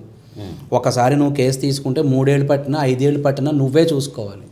ఓకే. ఒకవేళ సంవత్సరంలోనే కేసు అయిపోతుంది అనుకుని నువ్వు 10,000 ఫీజు చెప్పావు, కానీ కొన్ని అనివార్య కారణాల వల్ల ఆపోజిట్ యొక్క క్లయింటు లేదంటే పోలీసు తప్పిదాలు లేదంటే డాక్టర్ రిపోర్ట్ల వల్ల అది 3 ఏళ్ళు అయ్యింది. అదే 30,000కి నువ్వు 3 ఏళ్ళు పని చేయాల్సిందే. ఓకే. ఎందుకంటే యూ హ్యావ్ యాక్సెప్టెడ్ ఫర్ 30,000. కానీ అంతేగాని మేము ముందు 30 అన్న మరి 3 ఏళ్ళు గెలిచింది కదా నాకు 1,00,000 ఇవ్వంటే ఆ క్లయింట్ ఇస్తాడా? తను బాధితుడు, వాళ్ళంత ఇవ్వలేరు. సో ఇక్కడ మనం అందరూ ఆలోచించుకోవాల్సింది, కోర్టుకు వచ్చిన ప్రతిసారి అడ్వకేట్కి డబ్బులు ఎందుకు ఇవ్వాలి అనే ప్రశ్నకి సమాధానం, ప్రతి ప్రొఫెషన్కి ఒక వాల్యూ ఉంటుంది. ఆ ప్రొఫెషనల్ వాల్యూస్ని, ఆ ఎథిక్స్ని వాళ్ళు కాపాడుకోవాలి. రోజుకి 1000 రూపాయలు, కోర్టు నడిచేది నెలకి 22 రోజులు. 22 రోజులు కోర్టు నడిచింది అంటే నాకు నిజంగానే నువ్వు రోజుకు 1000 రూపాయలు ఇచ్చావు అనుకోండి, నాకు నెలకు వచ్చేటప్పటికి 22,000. కానీ నేను కోర్టుకు వచ్చి పోయినందుకు నా బస్ ఛార్జెస్, మధ్యాహ్నం నేను అక్కడ లంచ్, ఈవినింగ్ నాకు స్నాక్స్, ఇవన్నీ నాకు పర్ డే 500 అక్కడే పోతాయి. నాకు మిగిలేది 500 రూపీస్. ఒక యంగ్ అడ్వకేట్ గురించి నేను మాట్లాడుతున్నా, వందల కేసులు ఫైల్ చేసిన సీనియర్ అడ్వకేట్ల గురించి కాదు. ఒక యంగ్ అడ్వకేట్ కోర్టుకు వచ్చినప్పుడు 1000 రూపాయలు అడుగుతాడు. ఇందుకే అడుగుతారు.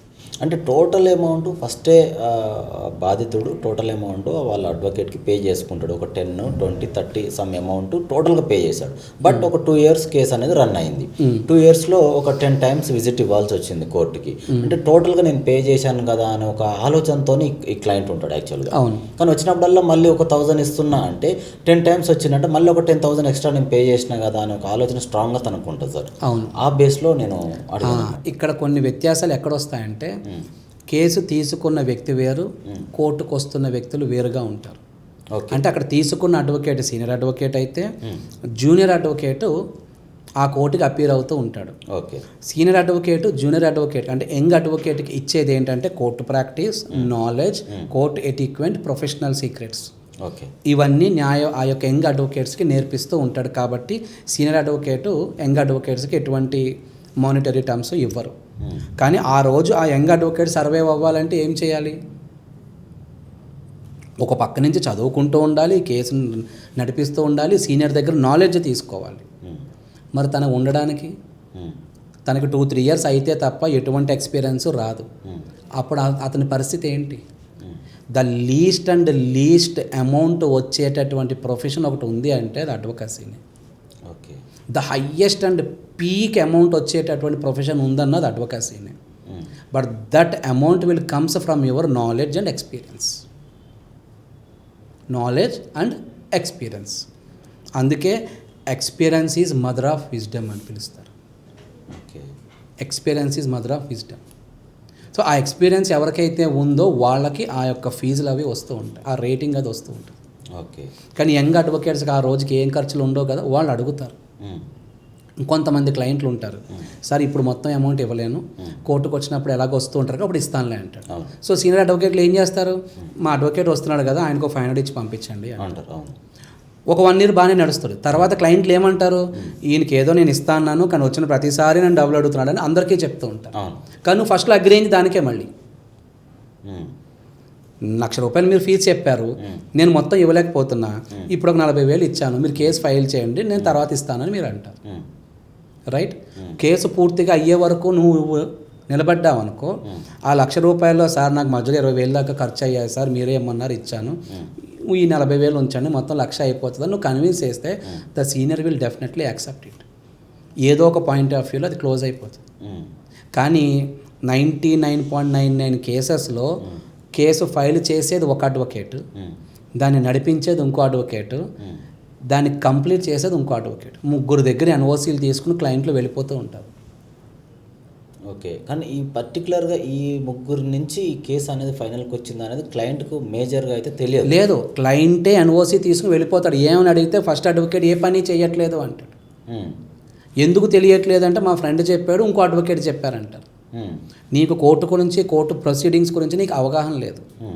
నేను ఇంతకుముందు ఒకసారి చెప్పాను, ఒక కేసు ఇక్కడి నుంచి ఇక్కడికి రావడానికే 1 year పట్టేసింది. అడ్వకేట్ వెళ్ళి ఆ ఫారెన్సిక్ రిపోర్ట్లను అవి తెచ్చుకోలేడు కదా. అవునా? వీళ్ళేమంటారు, మీ అడ్వకేట్ పని చేయట్లేదు, మార్చే అంటారు. రైట్. సరే నాకు ఎన్ఓసీ కావాలంటే సరే తీసేసుకో, ఆయన వదిలేస్తాడు అక్కడ. ఎందుకంటే క్లయింట్కి పేషెన్సీ లేకపోతే ఈయన ఏం చేస్తాడు? వేరే అడ్వకేట్ వస్తాడు, ఆ టైంకి రిపోర్ట్ వస్తుంది, ఆ అడ్వకేట్ బాగా చేస్తున్నాడని వాళ్ళు అనుకుంటూ ఉంటారు. కానీ అది యాజ్ పర్ ప్రొసీడింగ్సే వెళుతుంది తప్ప బాగా చేయడాలు ఏమి ఉండవు. ప్రతి అడ్వకేట్ కోర్టు ఒక్కొక్క స్టెప్ని ఫాలో అవుతూ రావాల్సిందే, ప్రతి సెక్షన్ని టచ్ చేసుకుంటూ రావాల్సిందే. ఆ ప్రాసెస్ అది ఫిక్స్డ్, అది దాన్ని ఎవరు మార్చరు. ఇది చేసే తరుణంలో ఈయనకో 1 year పట్టింది, ఆయనేమో సరిగ్గా రెస్పాండ్ అవుతలేదు, ఆయన నా దగ్గర 40,000 తీసుకున్నాడు, ఈ అడ్వకేట్లు అందరూ ఇంతే అంటారు. అడ్వకేట్లే పెద్ద మమ్మల్ని మోసం చేస్తూ ఉంటున్నారని మాటలు వస్తూ ఉంటాయి. అవును. ఈ లోపల 80% ప్రాసెస్ అంతా అయిపోతుంది. ఇంకో అడ్వకేట్ మళ్ళీ పెట్టుకుంటారు. ఆయన మంచోడు అయిపోతాడు వీళ్ళకి, ఎందుకంటే అక్కడ క్లోజ్ అయింది కదా. అవును సార్ నా కేసు ఆయనకి ఇచ్చాను, 4 ఏళ్ళు నడిపాడు, ఈయనకి ఇచ్చాను 3 ఏళ్ళు నడిపాడు, మీరైతే సంవత్సరంలో చేసేసారు సార్ అంటాడు. అవును. కానీ అడ్వకేట్కి తెలుసు పాపం నా సోదర అడ్వకేట్లు ఏ తప్పు చేయలేదు, వీళ్ళే వాళ్ళిద్దరిని తిట్టుకుంటున్నారు, వాళ్ళిద్దరూ కేసు కోసం ప్రాసెస్ అయ్యారు. ఎందుకంటే మొత్తం ఈ కోర్ట్స్లో కనబడుతూ ఉంటుంది. ఓకే. ఈ కోర్ట్స్ అని చెప్పి ఒక ఓపెన్ పబ్లిక్ ఫోరం యాప్ ఉంది. ఆ యాప్లో కోర్టులో జరిగిన ప్రతిదీ దాంట్లోకి వచ్చేస్తుంది, ఫ్రీగా చూసుకోవచ్చు.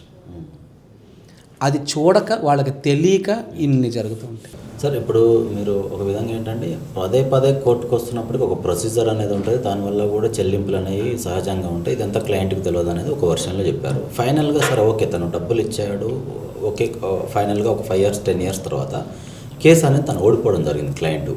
అప్పుడు ఏం సిచ్యువేషన్ ఏంది ఇప్పుడు? అంటే ఇప్పుడు ఒక ముగ్గురు మారినటువంటి లాయర్లని మనము ఒక తప్పుగా క్లయింట్ చూసే అవకాశం ఉంటుందా, లేకపోతే ఒక కోర్టులో మనం ఏదైతే సబ్మిట్ చేయడం జరిగిందో క్లయింట్ కావచ్చు న్యాయవాది కావచ్చు, వీళ్ళు సబ్మిట్ చేసిన దాన్ని బట్టి వచ్చిన తీర్పుని మనము తప్పుగా పరిగణలోకి తీసుకోవచ్చు, ఎట్లా చూడొచ్చు సార్ ఫైనల్గా దీన్ని మనం?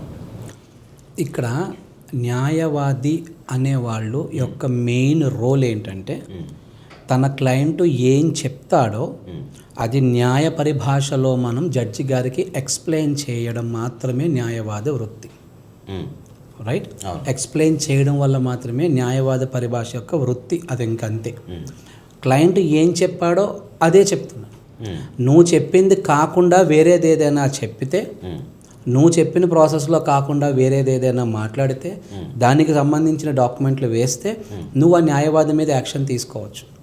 ఓకే, న్యాయవాది మీద యాక్షన్ తీసుకోవచ్చు. కానీ ఒకటి గుర్తుపెట్టుకోండి, ఏ న్యాయవాది తన క్లయింట్ కాదని తనంతట తానుగా వచ్చి కోర్టులో ఏది చెయ్యడు. That is against of his profession. మాకంటూ ఒక ప్రొఫెషనల్ ఎథిక్స్ కొన్ని ఉంటాయి. అడ్వకేట్ యాక్ట్ ప్రకారం 1961 ప్రకారం క్లయింట్కి మేము రిప్రజెంటేషన్ మాత్రమే. క్లయింట్ వచ్చి మధ్యలో నాకు నువ్వొద్దు, నీ కేసు వద్దు, నేను అసలు కేసే వేయను అని చెప్పాడు అనుకో, నువ్వు నెక్స్ట్ టైం ఇంకా నువ్వు కోర్టుకి వెళ్ళకూడదు క్లయింట్ వద్దన్నావు. ఓకే. అంతేగాని లేదు నా మాట నువ్వు వద్దన్నా నేను కోర్టుకి వెళ్తాను, నేను వాదిస్తాను, నిన్ను గెలిపిస్తాను అవి చెప్పవు. అతను మోటివేట్ చేయి, తనకు అర్థమయ్యేలా ఎక్స్ప్లెయిన్ చేయి. అయినా క్లయింట్ వద్దు అన్నప్పుడు నువ్వు కోర్టుకి వెళ్ళకూడదు. ఆ కేసు క్లయింట్కి ఇష్టం లేకుండా నువ్వు రిప్రజెంటేషన్ చేయకూడదు. ఇవన్నిటిని నీకు అయినా ఏ న్యాయవాది కూడా ఖచ్చితంగా కేసు గెలిపిస్తాను అని చెప్పి ఎక్కడ వాగ్దానాలు చెయ్యరు. మీరు అబ్జర్వ్ చేయండి, డాక్టర్లు అయినా సరే, లాయర్లు అయినా సరే, నేను నీ ప్రాణాన్ని కాపాడుతానని కానీ, నేను నీ కేసుని గెలిపిస్తానని కానీ ఎక్కడ వాగ్దానాలు చెయ్యరు. అటువంటి వాగ్దానాలు కూడా చెల్లవు. ఒకవేళ ఎవరైనా నేను ఖచ్చితంగా కేసును గెలిపిస్తానని మీకు ఏమైనా అగ్రిమెంట్ రాసిస్తే then you can go for court of law. Sir నాకు ఈ కేసు ఖచ్చితంగా గెలిపిస్తాను, నా దగ్గర ఒక 5 లక్షలు తీసుకున్నాడు, కానీ తీరా చూస్తే ఆయన అక్కడ ఏమీ చేయలేదు, ఆయన నిర్లక్ష్యం వల్లనే నేను కేసు ఓడిపోయాను, నాకు వేరే ఎక్స్పర్ట్స్ వాళ్ళ యొక్క ప్రాసెస్ని నాకు ఇలా థియరిటికల్గా నాకు రాసి ఇచ్చారు, యాక్చువల్గా కోర్టులో జరగాల్సింది ఇది, కానీ అడ్వకేట్ నిర్లక్ష్యం వల్ల ఇలా జరిగింది అని చెప్పి తను ప్రూవ్ చేసుకోమనండి. ప్రూవ్ చేసుకుంటే that concern advocate is the held liable for the punishment. జనరల్గా అడ్వకేట్స్ కానీ డాక్టర్స్ కానీ ఒక కామన్ పదం ఒకటి వాడుతూ ఉంటారు సార్. క్లయింట్స్ కానీ అక్కడికి డాక్టర్ దగ్గరికి పేషెంట్ కానీ వెళ్ళినప్పుడు ఏం కాదు మేము ఉన్నాం టెన్షన్ పడకండి అని ఒక పదం వాడతారు. ఏం కాదు అనే పదం ఖచ్చితంగా వాడతారు. అంటే అది ఒక భరోసా మాత్రమేనా, లేకపోతే ఫైనల్గా నేను చూసుకుంటా 100% నేను గెలిపిస్తా అన్నట్టు చూడాలా? ఇప్పుడు ఏం కాదు అనే దాన్ని ఎట్లా తీసుకోవాలి మనం? సార్ ఏం కాదు అన్నారు, ఏం కాదన్నారు అంటే మీకు ఏం అన్యాయం జరగదు, ఏం కాదు, మీరేం టెన్షన్ పడకండి. అన్యాయం జరగదు, అంతే. అన్యాయం జరగదు. నువ్వు ఏదైతే చెప్పావో అక్కడ వరకు నీకు అన్యాయం జరగదు. నువ్వు తప్పుగా ఏదైనా చెప్పినా, నువ్వేదైనా తప్పుగా రాసిచ్చినా, కేసు స్ట్రాంగ్గా ఉండడం కోసం లేనిపోని కొన్ని సిచ్యువేషన్లు అందులో ఇరికించి నువ్వు రాసిచ్చావు. ఆపోజిట్గా అసలు నిజాలన్నీ బయటపడ్డాయి. ఇప్పుడు కేసు ఓడిపోయాం. మనం ఏం చేయాలి? ఇప్పుడు ఒక అమ్మాయి ఉంది, భర్త తనని కొట్టాడు, 498 కేసు వేసుకో. కానీ నువ్వు కేసు పెడుతూ నువ్వేమంటావంటే భర్త యొక్క తల్లి కొట్టింది, తండ్రి కొట్టాడు, బావ కొట్టాడు, బామ్మది కొట్టాడు, వీళ్ళందరూ కలిసి నా మీద గృహహింస చేసేసారు అని నువ్వు అంటావు. ఇప్పుడు అడ్వకేట్ కేసు టేకప్ చేశాడు, వాద ప్రతివాదన జరుగుతున్నాయి, 3-4 ఏళ్ళు పట్టింది. అసలు విషయాలు తెలిసింది ఏంటంటే అసలు ఆ భర్త యొక్క చెల్లెలు వాళ్ళ హస్బెండ్ ఎక్కడో అమెరికాలో ఉంటాడు. వాడు ఇక్కడికి వచ్చి నిన్ను ఎలా కొట్టారు? No chance. మీ మామగారికి ఆల్రెడీ హార్ట్ ఆపరేషన్ అయ్యి ఆయన బెడ్ రిడన్లో ఉన్నాడు. ఏదో ఫంక్షన్లకి వాటికి వీటికి నెమ్మదిగా చేపట్టుకుని నడిపిస్తే వస్తాడు తప్ప ఆయనకు అంత ఓపిక లేదు. కానీ నువ్వు ఆయన కూడా కొట్టాడని రాసేసావు, అక్కడ కూడా ఓడిపోయావు. సరే, ఇంత కొట్టినప్పుడు ఇన్నిసార్లు కొట్టాడని చెప్తున్నావు, నువ్వు పెద్ద మనుషుల మధ్యలో పంచాయతీలు పెట్టావా? పోనీ కొట్టినప్పుడు హాస్పిటల్కి వెళ్ళావా?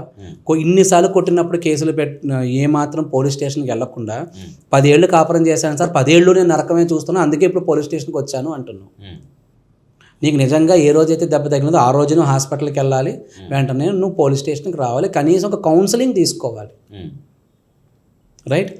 చెయ్యాల్సిన చర్యలన్నీ నువ్వు తీసుకోకుండా సడన్గా వచ్చి నా భర్త నన్ను 10 ఏళ్లగా హింసిస్తున్నాడు, నా అత్తమామ నన్ను కొట్టేస్తున్నారు, నా ఆడబడుచు కూడా దీంట్లో చాలా భాగం ఉంది, నా ఆడబడుచు యొక్క భర్తనే వీటన్నిటికీ మూల కారణం, ఇవన్నీ రాస్తాను కంప్లైంట్లో. నువ్వు రాసిందే మేము వాదించాం, తర్వాత కాదు అని చెప్పి వాళ్ళు ప్రూవ్ చేశారు. ఇప్పుడు కేసు ఓడిపోయాం. What should I do? నువ్వు ఉన్నది ఉన్నట్టు నువ్వు నిజంగా రాసి దాన్ని ప్రూవ్ చేసుకో. ఎంత తప్పు జరిగిందో అంతకే వాళ్ళకి శిక్ష పడుతుంది, నీకు కాంపన్సేషన్ వస్తుంది. ఓకే. నువ్వే చాలామంది కొంతమంది రాంగ్ గైడెన్స్ ఇస్తారు, ఇలా రాస్తే కేసు నిలబడదు, ఇవన్నీ రాయి అని. అంటే ముళ్ళు గుచ్చుకుందనేది బాధ కాదంట, కత్తి గుచ్చుకుంటేనే బాధ అంట. ఓకే. కానీ క్రాస్ ఎగ్జామినేషన్లో నీకు గుచ్చుకుంది ముళ్ళు కదా, కత్తిని రాసావేంటని చెప్పి కేసునే తీసి పడేస్తారు, ఓడిపోతావు నువ్వు case. Okay. You should have evidence కదా. సో ముళ్ళు గుచ్చుకున్న బాధని అలానే చూపించు. నాకు ముళ్ళు గుచ్చుకుంది కాబట్టి 10 లక్షల కాంపన్సేషన్ అడక్కు. If you are corrupt, system is corrupt. If you are correct, system is correct. So నీకు ముళ్ళు గుచ్చుకుంది, నాకు ఈ దెబ్బ తగిలింది, దీనికి మాత్రమే నా కాంపన్సేషన్ ఇవ్వండి. నీకు 2,000 5,000 ఇప్పిస్తారో అయిపోయింది. నీకు కత్తి గుచ్చుకుంది, అటెంప్ట్ టు మర్డర్ అయింది, అందుకే ఇంత కాంపన్సేషన్ అడగండి, నీ కెరీర్ పోయిందాను, అది ఒకలా జరుగుద్ది. కానీ ముళ్ళు గుచ్చుకుందని మీ ఆయన ఒక దెబ్బ కొట్టాడనో కోపగించి నువ్వు ఏకంగా పోలీస్ స్టేషన్కి వెళ్ళి కుటుంబం మొత్తం మీద నువ్వు కేసులు పెట్టేస్తున్నావు. లేదంటే ఆఫీసులో ఎవరితోనో మేనేజర్తో గొడవ వస్తుంది, అది తీసుకెళ్ళి ఆ భర్త ఇంట్లో వాళ్ళ మీద చూపిస్తాడు, ఆ భార్య బాధపడి మళ్ళీ కేసులు పెడుతుంది. అంటే జరిగేది ఏంటి? దాన్ని నువ్వు ఎలా మార్చేస్తున్నావు? నీ చేతుల్లో ఉంది. అడ్వకేట్లు ఏమీ చేయలేరు దానికి. They are representatives, that's it. And they are mirrors to the client. ఒకసారి సుప్రీంకోర్టు దీన్ని ప్రస్తావిస్తుంది, న్యాయవాది ప్రతివాది యొక్క ప్రతిబింబము. ఓకే. వాది ప్రతివాది యొక్క ప్రతిబింబాలే న్యాయవాదులు, అంతే. నువ్వు ఎలా చూపిస్తావో వాళ్ళు అలానే చూపిస్తారు. నువ్వు కరెక్ట్గా చూపి. న్యాయవాదులకి ఏం తెలియదు అక్కడ ఏం జరిగిందో, నువ్వు చెప్పిందో నీ మాట అక్కడ నాకు వచ్చి చెప్పాడు. Then how advocate is responsible for the winning and losing of the case. ఒకవేళ ఎవిడెన్స్ ఉండి కావాలని ఏదైనా మ్యానిపులేట్ చేసి ఉంటే then you can prove it. ఖచ్చితంగా నీ కాంపన్సేషన్ వస్తుంది. ఇప్పుడు ఒక కామన్ క్వశ్చన్ తీసుకుంటాను సార్. ఇప్పుడు రెగ్యులర్గా మన కళ్ళ ముందే తిరుగుతున్న సంఘటనలు, ఇప్పుడు పర్సనల్ లోన్ తీసుకుంటారు, కొంతమంది బిజినెస్ లోన్ తీసుకుంటారు, కొంతమంది క్రెడిట్ కార్డు బిల్లు వాడతారు, టైం పే చేయలేకపోతారు. ఇదంతా ఒక వర్షన్. కాకపోతే ప్రాబ్లం ఎక్కడ వస్తుందంటే కొన్ని థర్డ్ పార్టీ యాప్స్ ఈ లోన్ తీసుకున్న పర్సనల్ డేటాని వాళ్ళు తీసేసుకుంటున్నారు కంప్లీట్గా. అంటే వాళ్ళకి సంబంధించిన ఫ్యామిలీ మెంబర్స్ కాల్ చేయడము, హెరాస్మెంట్ చేయడము, వాళ్ళకి సంబంధించిన గ్యాలరీలో ఉన్న ఫొటోస్ కూడా వాళ్ళకి యాక్సెప్ట్ అనేది వెళ్తుంది. ఆ యాక్సెస్ యాప్ డౌన్లోడ్ చేయడంతో తీసేసుకుంటున్నారు. సో అంటే ఇప్పుడు వాళ్ళకి అంత పర్మిషన్ ఉంటుందా సార్? అంటే బెదిరించేత ఎవరైతే తీసుకున్నారో పర్టికులర్ పర్సన్కి మాత్రమే కాల్ చేయకుండా ఫ్యామిలీ మెంబర్స్కు, రిలేటివ్స్కు, ఫ్రెండ్స్కి కాల్ చేసి బెదిరించడం, ఇతనికి సంబంధించిన పర్సనల్ డేటా వాళ్ళకి షేర్ చేయడము, ఒక కంప్లీట్గా ఇండైరెక్ట్ ఒక న్యూడీ పిక్చర్ని ఎడిటింగ్ చేసి ఈ పర్సనల్ ఎవరైతే లోన్ తీసుకుంటే ఇతని ఫోటోని దానికి యాడ్ చేసి ఫ్యామిలీ మెంబర్కి షేర్ చేస్తున్నారు third party apps agents main. దీనికి పర్మనెంట్ సొల్యూషన్ ఏం సార్? అసలు వాళ్ళకి అంత హక్కు ఉంటుందా అసలు ఇట్లా బెదిరించేంత? మీకు పర్మనెంట్ సొల్యూషన్ కావాలా? ఎస్. ఎందుకంటే ఇప్పుడు ఈ బెదిరింపులకు గురై ఎంతోమంది సూసైడ్ చేసుకున్న వాళ్ళు ఉన్నారు, ఏం చేయలేక.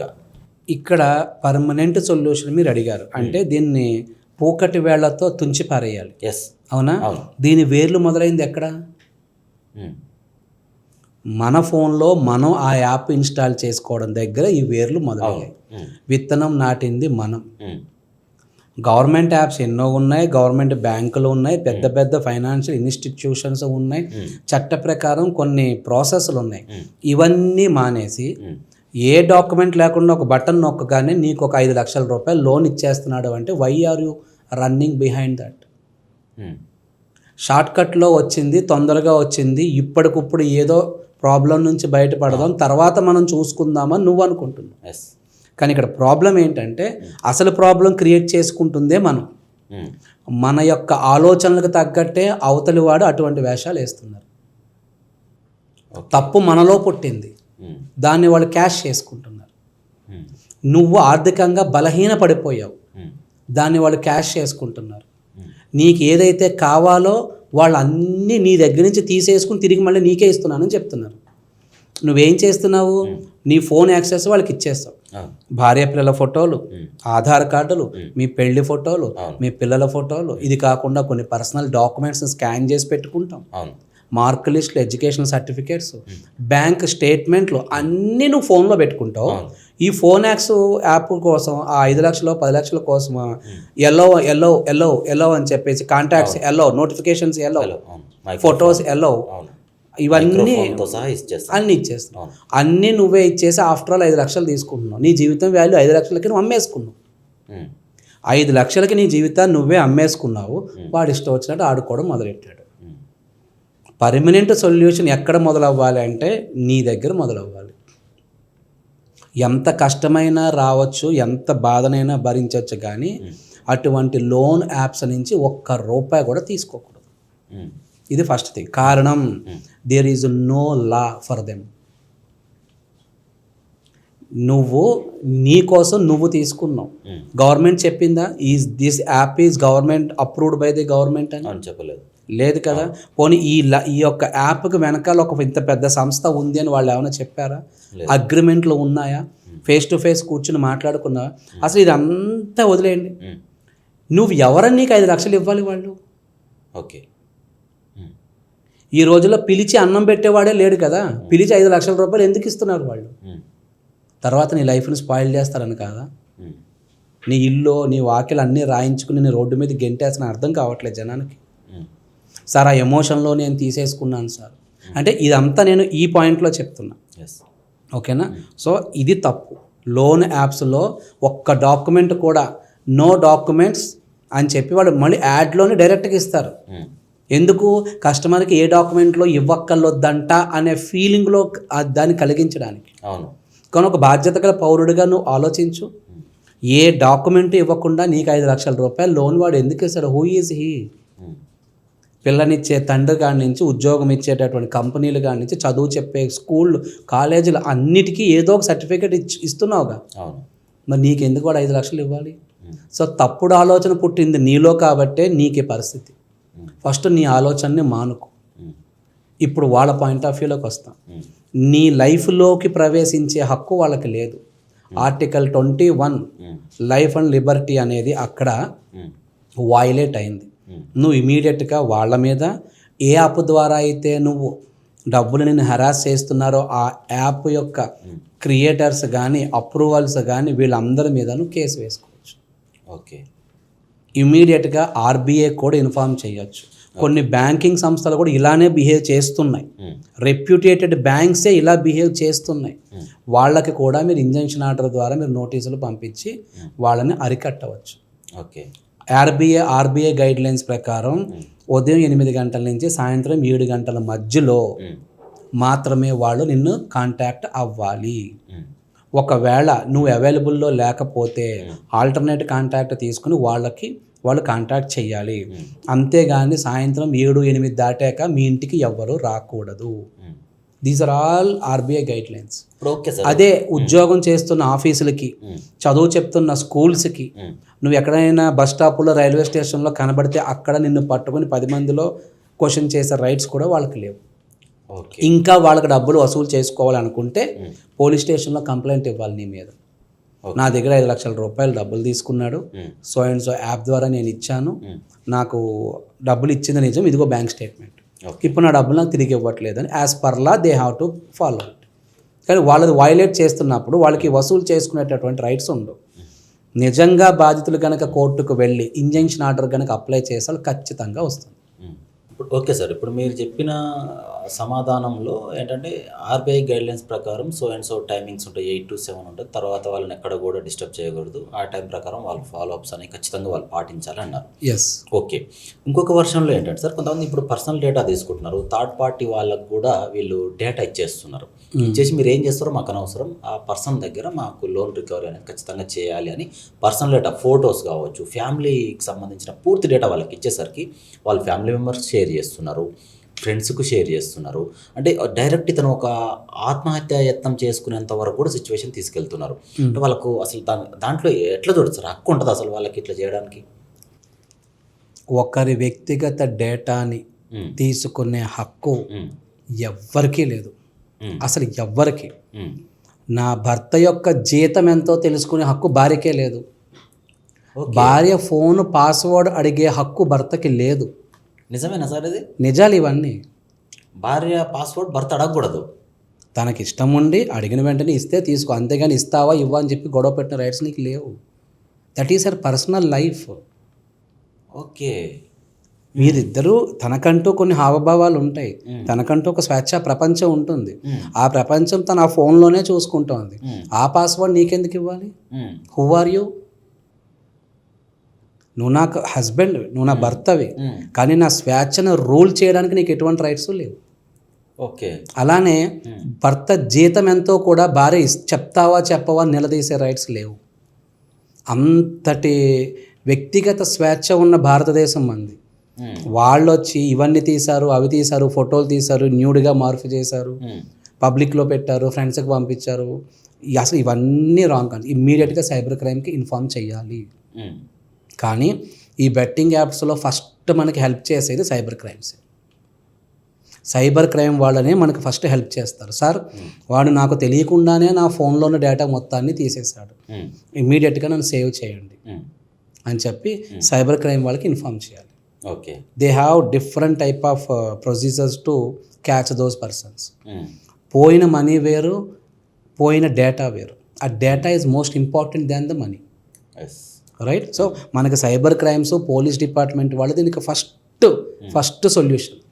కానీ చాలామంది అమ్మో పోలీసుల దగ్గరికి వెళ్తే నన్ను అలా అంటారు, ఇలా అంటారు. వాళ్ళు ఏమీ అనరండి. ప్రపంచం అంతా అది ఒకరు ఒకటి అనుభవాన్ని 100 మందికి చెప్పేస్తూ ఉంటారు. ఆ 100 మందికి అనుభవం ఉండదు. నిజంగా 100 మంది పోలీస్ స్టేషన్కి వెళ్ళరు, పోలీసులు వాళ్ళు ఏమీ అనరు. ఒక్కడే పోలీస్ స్టేషన్కి వెళతారు, వాడు ఒక్కడనే వాళ్ళు ఏదో అనుంటే మిగిలిన 99 అదే అంటారు. పోలీస్ స్టేషన్కి వెళ్తే కొడతారంట కదా. No, these are all wrong concepts. ఎంతమంది పోలీసులకి భరోసా, సఖీ టీంకి, వీళ్ళందరూ కూడా ట్రైనింగ్లో మేము ఇదే చెప్తున్నాం. మీ మీద, మన వృత్తి మీద, మన సమాజ అభివృద్ధి మీద ఏదైనా తప్పుడు వాక్యాలు వస్తుంటే దానికి బాధ్యులు మనమే, అది రాకుండా చూసుకోవాలి అని. సో ఏ పోలీసు వాళ్ళు సార్ నాకు ఈ ప్రాబ్లం వచ్చింది అని చెప్పగానే నిన్ను ఒక మాట మందలిస్తారేమో. ఇందాక నేను అన్నానే 5 లక్షల రూపాయలు వాడు ఎవడని నీకు ఇవ్వాలి అని, అదే మాట వాళ్ళ యొక్క ఉద్దేశపూర్వకంగా చెప్తారు వాళ్ళు. అంతేగాని మనల్ని కొట్టడాలు, తిట్టడాలు ఏమీ చేయరు.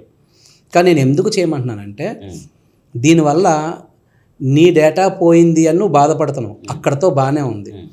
నీ ఫొటోస్ను, నీ భార్య ఫొటోస్ను వేరే వాడి ద్వారా, వేరే అమ్మాయితో నీకు రిలేషన్ ఉన్నట్టు కొన్ని ఫొటోస్ని రిలీజ్ చేస్తే, ఆ కుటుంబం నీ మీదకి గొడవలకు వస్తే బాధ్యులు ఎవరు? Have you catch my point no?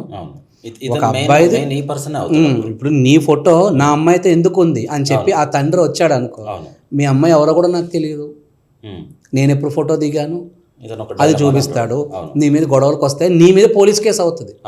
మా అమ్మాయి ఫోటోలు ఇతనే మార్ఫింగ్ చేసి మాకు పంపిస్తున్నాడు వేరే నెంబర్ల నుంచి అంటాడు.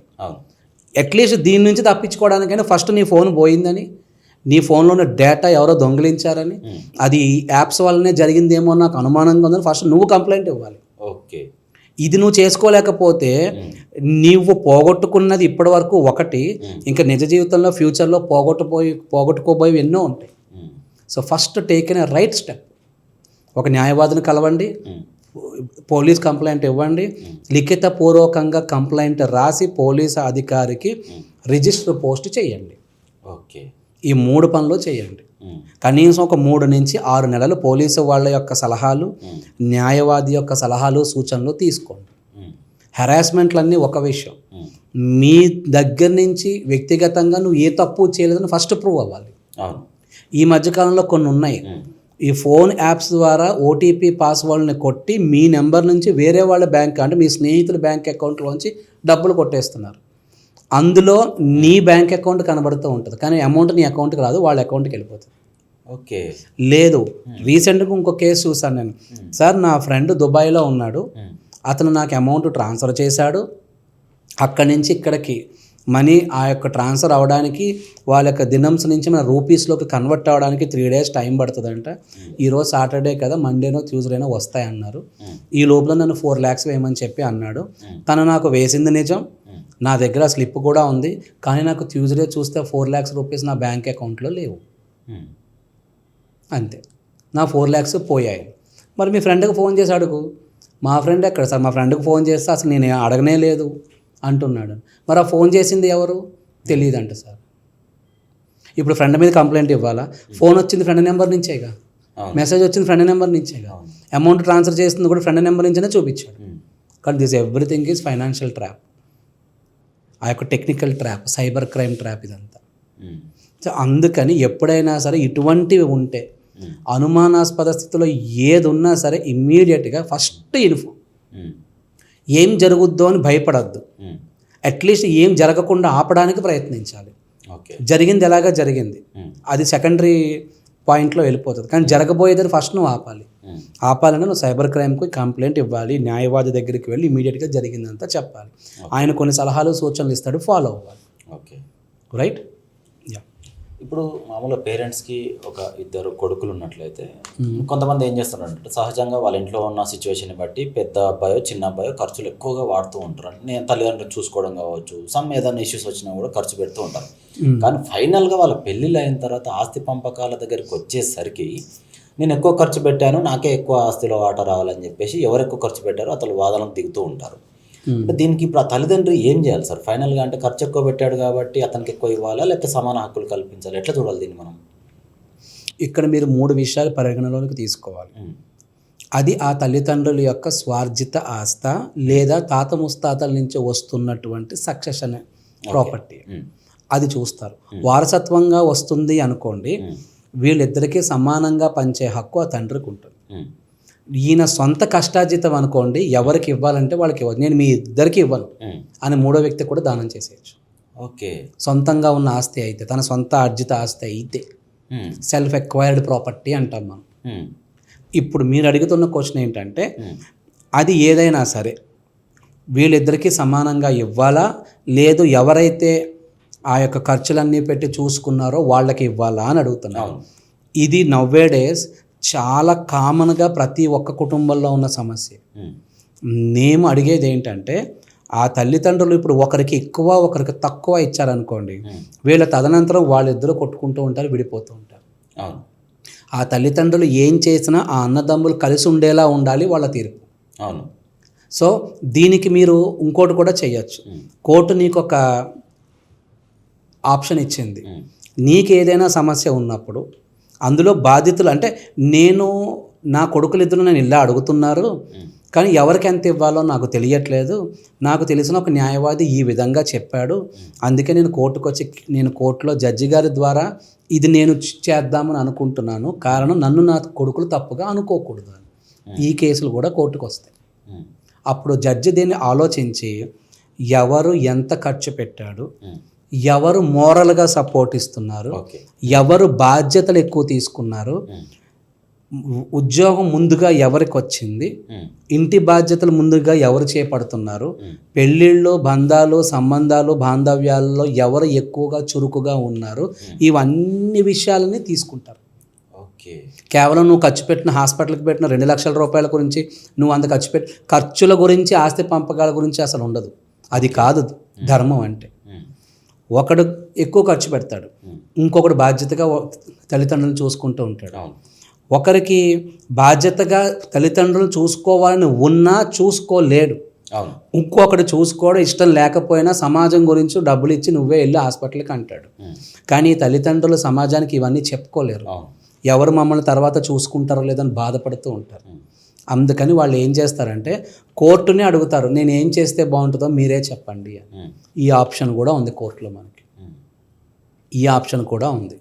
సో అప్పుడు ఏం చేస్తుందంటే కోర్టు, ఈ ప్రాపర్టీ వాల్యూ ఎంత, ఎన్ని సంవత్సరాల నుంచి నీ హ్యాండ్ ఓవర్లో ఉంది, నీ కొడుకులు నీకు ఎంతవరకు సపోర్ట్ చేశారు, 20 ఏళ్ల క్రితం ఇది ఎలా ఉంది, ఇప్పుడు ఇదేనా డెవలప్ అయిందా, నువ్వు ఫస్ట్ ఫ్లోర్ వేసావు ఇంటికి, సెకండ్ ఫ్లోర్ వేసావు, నీ కొడుకులైనా డబ్బులు పెట్టారా, లేదు లోన్లు తీసుకొచ్చి ఈఎంఐలు కడుతున్నారా, నీకు నీ భార్యకి హాస్పిటల్ ఖర్చులు ఏమైనా చూస్తున్నారా, పిల్లల పెళ్ళిళ్ళు కానీ లేదంటే చెల్లెలకి అక్కలకి పెళ్ళిళ్ళకి ఏమైనా సహాయం చేసి, ఇలా అన్ని పరిగణలోనికి తీసుకొని ది బెస్ట్ జడ్జిమెంట్ అని ఒక ఒపీనియన్ ద్వారా ముందు చెప్తుంది. ఓకే, ఇవి న్యాయవాదులు కూడా చెప్తారు. ప్రాపర్టీ అడ్వైజర్లు ఇస్తారు చాలామంది న్యాయవాదులు, ఫ్యామిలీ కౌన్సిలింగ్ ఇచ్చి అడ్వైజర్లు ఇస్తూ ఉంటారు. మీరు కోర్టుకు వెళ్ళినా మీకు ఇదే వస్తుంది అని చెప్పి ఆ తండ్రి కొడుకులను కూర్చోబెట్టి నువ్వు ఇది చేసావు, నువ్వు ఇది చేసావు, నువ్వు ఇది చేసావు, కొట్టుకుంటే మొత్తం కలిపి ఒక 4 ఏళ్ళు కోర్టులో వాదనలు ప్రతివాదనలు జరుగుతాయి. అర్థం చేసుకుని ఒక పాయింట్ ఆఫ్ వ్యూలో కాంప్రమైజ్ అవ్వాలి. దీన్నే ఆల్టర్నేట్ డిస్ప్యూట్ అండ్ రిజల్యూషన్లో ఏడిఆర్ అనే కాన్సెప్ట్స్తో మీడియేషన్ ద్వారా అడ్వకేట్స్ ఎక్స్పర్ట్స్ కూడా ఉంటారు. ఉండి వాళ్ళకి కౌన్సిలింగ్ ఇస్తూ వాళ్ళ యొక్క లీగల్ ఒపీనియన్ని రాస్తారు. సరే మీరు చెప్పిన దాని ప్రకారం అయితే అన్నయ్యకి పెద్దవాడు కాబట్టి జ్యేష్ఠపాల్ అనేది ఒకటి ఉంది కాబట్టి వాడికి ఒక 10% ఎక్కువ ఇవ్వండి, రిమైనింగ్ 90%లో మాత్రం మా ఇద్దరికే సమానంగా పంచాలి, 45%. ఓకే, అప్పుడు న్యాయవాది అంటాడు, అలా కాదు, నీకు 35 నీకు 35 ఇస్తాను, అమ్మ పేరు మీద ఒక 10, నాన్న పేరు మీద ఒక 10 ఇస్తాము, వాళ్ళ తదనంతరం ఈ 10 తీసుకొచ్చి మీ పిల్లలకి సమానంగా పంచేస్తాం, ఇలా రాసుకోండి అని చెప్పి మేము సలహాలు ఇస్తూ ఉంటాం. వాళ్ళు సరే అని చెప్పి అర్థం చేసుకున్నారు. లేదు మాకు ఆడపిల్లలు ఉన్నారు, మేము పెళ్లి చేయాలి కదా, నాకు కుదరదు. ఆ తండ్రిని అడుగుతాం, ఏమయ్యా పెద్ద కొడుకుకేమో 2 కొడుకులే, చిన్నోడికేమో 2 ఆడపిల్లలు ఉన్నారు, మనం ఇద్దరికీ సమానంగా ఇస్తే వాళ్ళ భవిష్యత్తులో ఈక్వల్గా ఉండాలి కదా, నువ్వేమంటావు, ఆ ఆడపిల్లలకు నువ్వు ఏదైనా ఇవ్వగలవా అంటాడు. అప్పుడు ఏం చేస్తాం మళ్ళీ, అయితే 35 కాదు 30 రాయండి, ఒక తాతగా నా మనవలకి ఇంత పర్సంటేజ్ నేను పక్కకు పెట్టేస్తాను, లేదు నా భార్యలకు ఉన్నటువంటి 30%ని ఆడపిల్లలకు వచ్చేలా రాయండి. ఇలాగ వాళ్ళ యొక్క మ్యూచువల్ డెసిషన్స్ ఒపీనియన్స్ ప్రకారం ఆర్బిట్రేషన్లో కూర్చొని ఒక అగ్రిమెంట్ రాస్తాం. ఆ అగ్రిమెంట్ మీద వాళ్ళందరూ కుటుంబ సభ్యులు ఆల్ ద లీగల్ హైర్స్ దాని మీద సంతకాలు పెడతారు. ఓకే, ఫ్యూచర్లో ఎప్పుడైనా ఇది వైలేట్ అయింది అనుకోండి, ఇమ్మీడియట్గా అగ్రిమెంట్ ప్రకారం వాళ్ళు కోర్టుకు వెళ్తారు.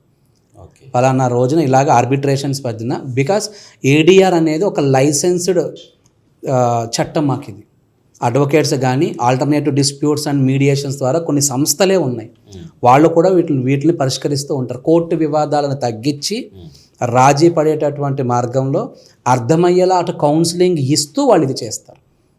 ఇందులో మీడియేటర్స్ ఉంటారు, కౌన్సిలర్స్ ఉంటారు, ఎక్స్పర్ట్స్ ఉంటారు, లీగల్ ఒపీనియన్ ఇచ్చేవాళ్ళు ఉంటారు, కంటెంట్ రైటర్లు ఉంటారు, డ్రాఫ్టింగ్ చేసేవాళ్ళు ఉంటారు. Everything is one proper legal channel setup. So ఇదంతా చేసి నీకు ఒక అగ్రిమెంట్ ఇస్తారు. నిజంగానే తల్లిదండ్రులు తదనంతరం ఆస్తులు అలానే రావాలి, రాలేదనుకో you can use this, execute this agreement. అలానే ఒకవేళ నీకు ఇది నచ్చలే, నువ్వు మళ్ళీ కోర్టుకు వెళ్ళచ్చు. ఇంత జరిగిన తర్వాత నీకు ఇది నచ్చలేదు, this is not a final decision, you can go to court at any time. Okay, so ఈ విధంగా మీ సమస్యల్ని మీరు పరిష్కరించుకున్నట్లయితే అందరూ మన వాళ్ళే, మన యొక్క ఒపీనియన్ గట్టిగా చెప్తే వాడు బాధపడతాడు. ఒక ఎక్స్పర్ట్స్ చేత దీన్ని ఎక్స్ప్లెయిన్ చేయించాలి. అలా చేయించినప్పుడు బంధాలు బంధుత్వాలు కలిసి ఉంటాయి.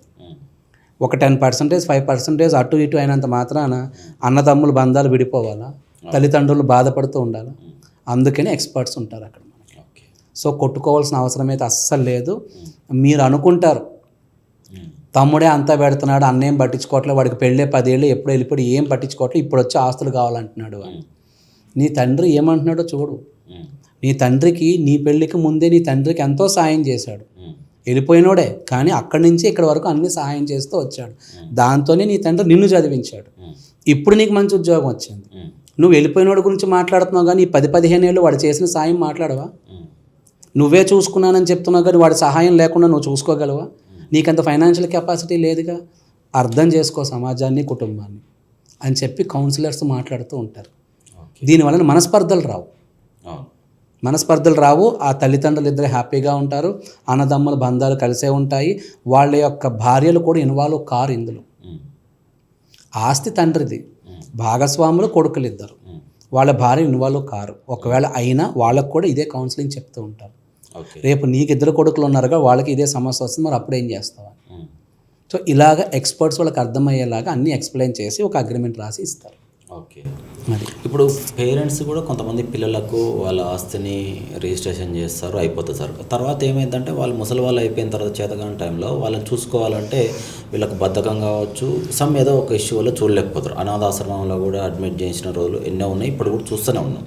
అంటే కొంతమంది వాళ్ళని చేరదీస్తారు, అంటే ఆశ్రమంలో పరిచయమైన వాళ్ళు కావచ్చు, సొసైటీలో వీళ్ళ గురించి తెలిసిన వాళ్ళు కావచ్చు, చేరదీస్తారు, మంచి చెడు చూసుకుంటారు. వాళ్ళు ఒకవేళ ఎక్స్పైర్డ్ అయిన తర్వాత కూడా తగిన కార్యక్రమాలన్నీ చేస్తారు. కానీ వాళ్ళ పిల్లలు ఉన్నారు, మొత్తం అంత వాళ్ళకున్న ఆస్తి మొత్తం రిజిస్ట్రేషన్ అయిపోయింది. అంటే ఇప్పుడు ఇక్కడ ఆ చేరదీసిన అనాథాశ్రమం కూడా వాటా వాళ్ళ నుంచి తీసుకునే హక్కు ఉంటుందా, ఏదైతే వాళ్ళ పిల్లలు ఉన్నారో వాళ్ళ దగ్గర నుంచి? లేదా ఎవరైతే చేరదీసి వీళ్ళ మంచి చెడు బాగోగులు అన్నీ చూసుకున్నారో వీళ్ళకి చేసే అవకాశం ఉంటుందా? వాళ్ళ పేరు మీద ఉన్న రిజిస్ట్రేషన్ క్యాన్సిల్ చేసే అవకాశం ఉంటుందా? ఎందుకంటే వీళ్ళదే స్వయంగా ఆస్తి, తాతలది కాదు, ఓన్లీ పేరెంట్స్ది మాత్రమే, వాళ్ళ కష్టార్జితం అది. ఎట్లా చూడాలి సార్ దీన్ని మనం? ఇక్కడ నువ్వు ఒక చారిటీ చేస్తున్నావు, ఆశ్రమం చేసేది అదే, చేరతీశారు అని అంటున్నారు. చేరతీసినప్పుడు మొత్తం ఫైనాన్షియల్ బ్యాక్గ్రౌండ్ అంతా చూసి చేరతీశారా? లేదుగా. ఒక వృద్ధుడు లేదా వృద్ధురాలు వాళ్ళు చేసుకోలేకపోతున్నారు, కొడుకులు ఎవరు లేరంట, మన ఆశ్రమానికి వచ్చారు, మనం చేరతీసాం. తర్వాత ఇవన్నీ నీకు తెలిసాయి. లేదు, నీకు ముందుగానే ఒక ఉద్దేశం ఉండి మిమ్మల్ని అంతా మేము చూసుకుంటాము, మా ఆశ్రమ అభివృద్ధికి మీరు ఏదైనా సహాయం చేయగలరా అని కూడా కొంతమంది ముందుగానే అడుగుతూ ఉంటారు. ఇవి 2 ఉంటాయి. ఓకే. సో ఇక్కడ మీరు ఎవరినైతే చేరతీస్తున్నారో వాళ్ళ చేత ఆ అగ్రిమెంట్ మీద కూడా మీరు ఒక ఒప్పంద పత్రం తీసుకోవచ్చు. ఓకే. నా మిగిలిన శేష జీవితం మొత్తాన్ని నేను ఇక్కడే గడిపేస్తున్నాను, నా మిగిలిన శేష జీవితం అంతటిని నేను ఇక్కడే గడిపేస్తున్నాను, నా కొడుకులు వచ్చి నన్ను చూసుకుంటారు అనుకున్నాను కానీ వృత్తిరీత్యా వాళ్ళకి కుదరలేదు, తప్పేమీ లేదు, నా కొడుకు స్థానంలో వీళ్ళు ఉండి నిలబడ్డారు కాబట్టి నా తదనంతరం, నా చివరి రోజుల్లో కానీ నా తదనంతరం కానీ అన్నీ వీళ్ళే చూసుకుంటున్నారు కాబట్టి నా కొడుకులు వీళ్ళకి ఒక 20 లక్షలు ఇవ్వాలి, 10 లక్షలు ఇవ్వాలి అని చెప్పి ఒక అగ్రిమెంట్ రాయొచ్చు.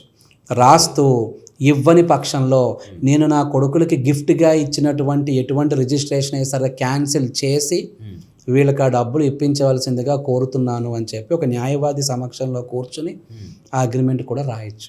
మీరే అన్నారు కదా సొంతంగా ఎక్వైరీ చేసిన ప్రాపర్టీ అని, అప్పుడు చెప్తున్నాను నేను. కొడుకులకి గిఫ్ట్గా రాసి ఇచ్చేశాడు, ఇప్పుడు కొడుకులు చూసుకోవట్లేదు, ఏం చేయాలి ఆ తండ్రి? అలానే కొడుకులు ఏం తప్పు చేయట్లే, వాళ్ళు ఎక్కడో ఉన్నారు, ఇక్కడికి రాలేకపోతున్నారు, లేదు ప్రతి సంవత్సరం వాళ్ళు ఫైనాన్షియల్గా సహాయం చేస్తున్నారు అనుకోండి, అప్పటికి తండ్రికి ఏదైనా ఇవ్వాలి అనుకున్నాడు అనుకోండి, ఇవ్వచ్చు. ఓకే. సో ఏదైనా సరే ఆ యొక్క వృద్ధుడు కాన్షియస్లో ఉన్నప్పుడు ఒక న్యాయవాది సమక్షంలో కానీ తన కుటుంబ సభ్యుల యొక్క సమక్షంలో కానీ ఇదంతా చేసి ఒక ఒప్పంద పత్రం రాసి ఇచ్చినప్పుడు దే హ్యావ్ ద రైట్స్. అంతేగాని ఏ ఒప్పంద పత్రాలు లేకుండా నువ్వు నీ తండ్రిని వదిలేసావు, అతనికి అన్నీ మేమే అయ్యాము, మేమే చూసాము, అందుకే ఇప్పుడు నీ తండ్రి నీకు ఇచ్చిన ఆస్తులు మాకు వాటా కావాలంటే ఇవ్వరు. ఓకే. కానీ ఇతను ఒక స్పృహలో ఉన్నప్పుడు రాసిన దాన్ని మాత్రం ఖచ్చితంగా వాల్యుబుల్గా తీసుకుని పరిగణలోకి తీసుకుంటారు. ఆ యొక్క ఒప్పంద పత్రాన్ని కూడా రిజిస్ట్రేషన్ చేసుకోవచ్చు. Okay. That should be registered document అయి ఉండాలి. ఓకే. ఈ విషయం మళ్ళీ వాళ్ళందరికీ ఇన్ఫార్మ్ చేయాలి, కొడుకులకు కూడా ముందుగా ఇన్ఫార్మ్ చేయాలి, వాళ్ళు కూడా సంతకాలు పెట్టుకోవాలి.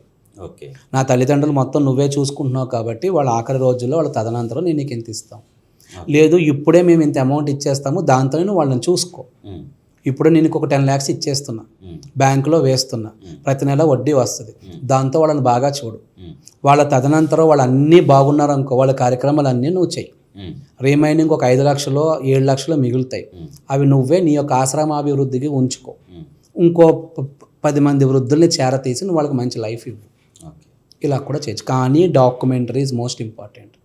వితౌట్ డాక్యుమెంట్స్ ఆ ఆశ్రమానికి ఎటువంటి రైట్స్ ఉండవు. ఓకే.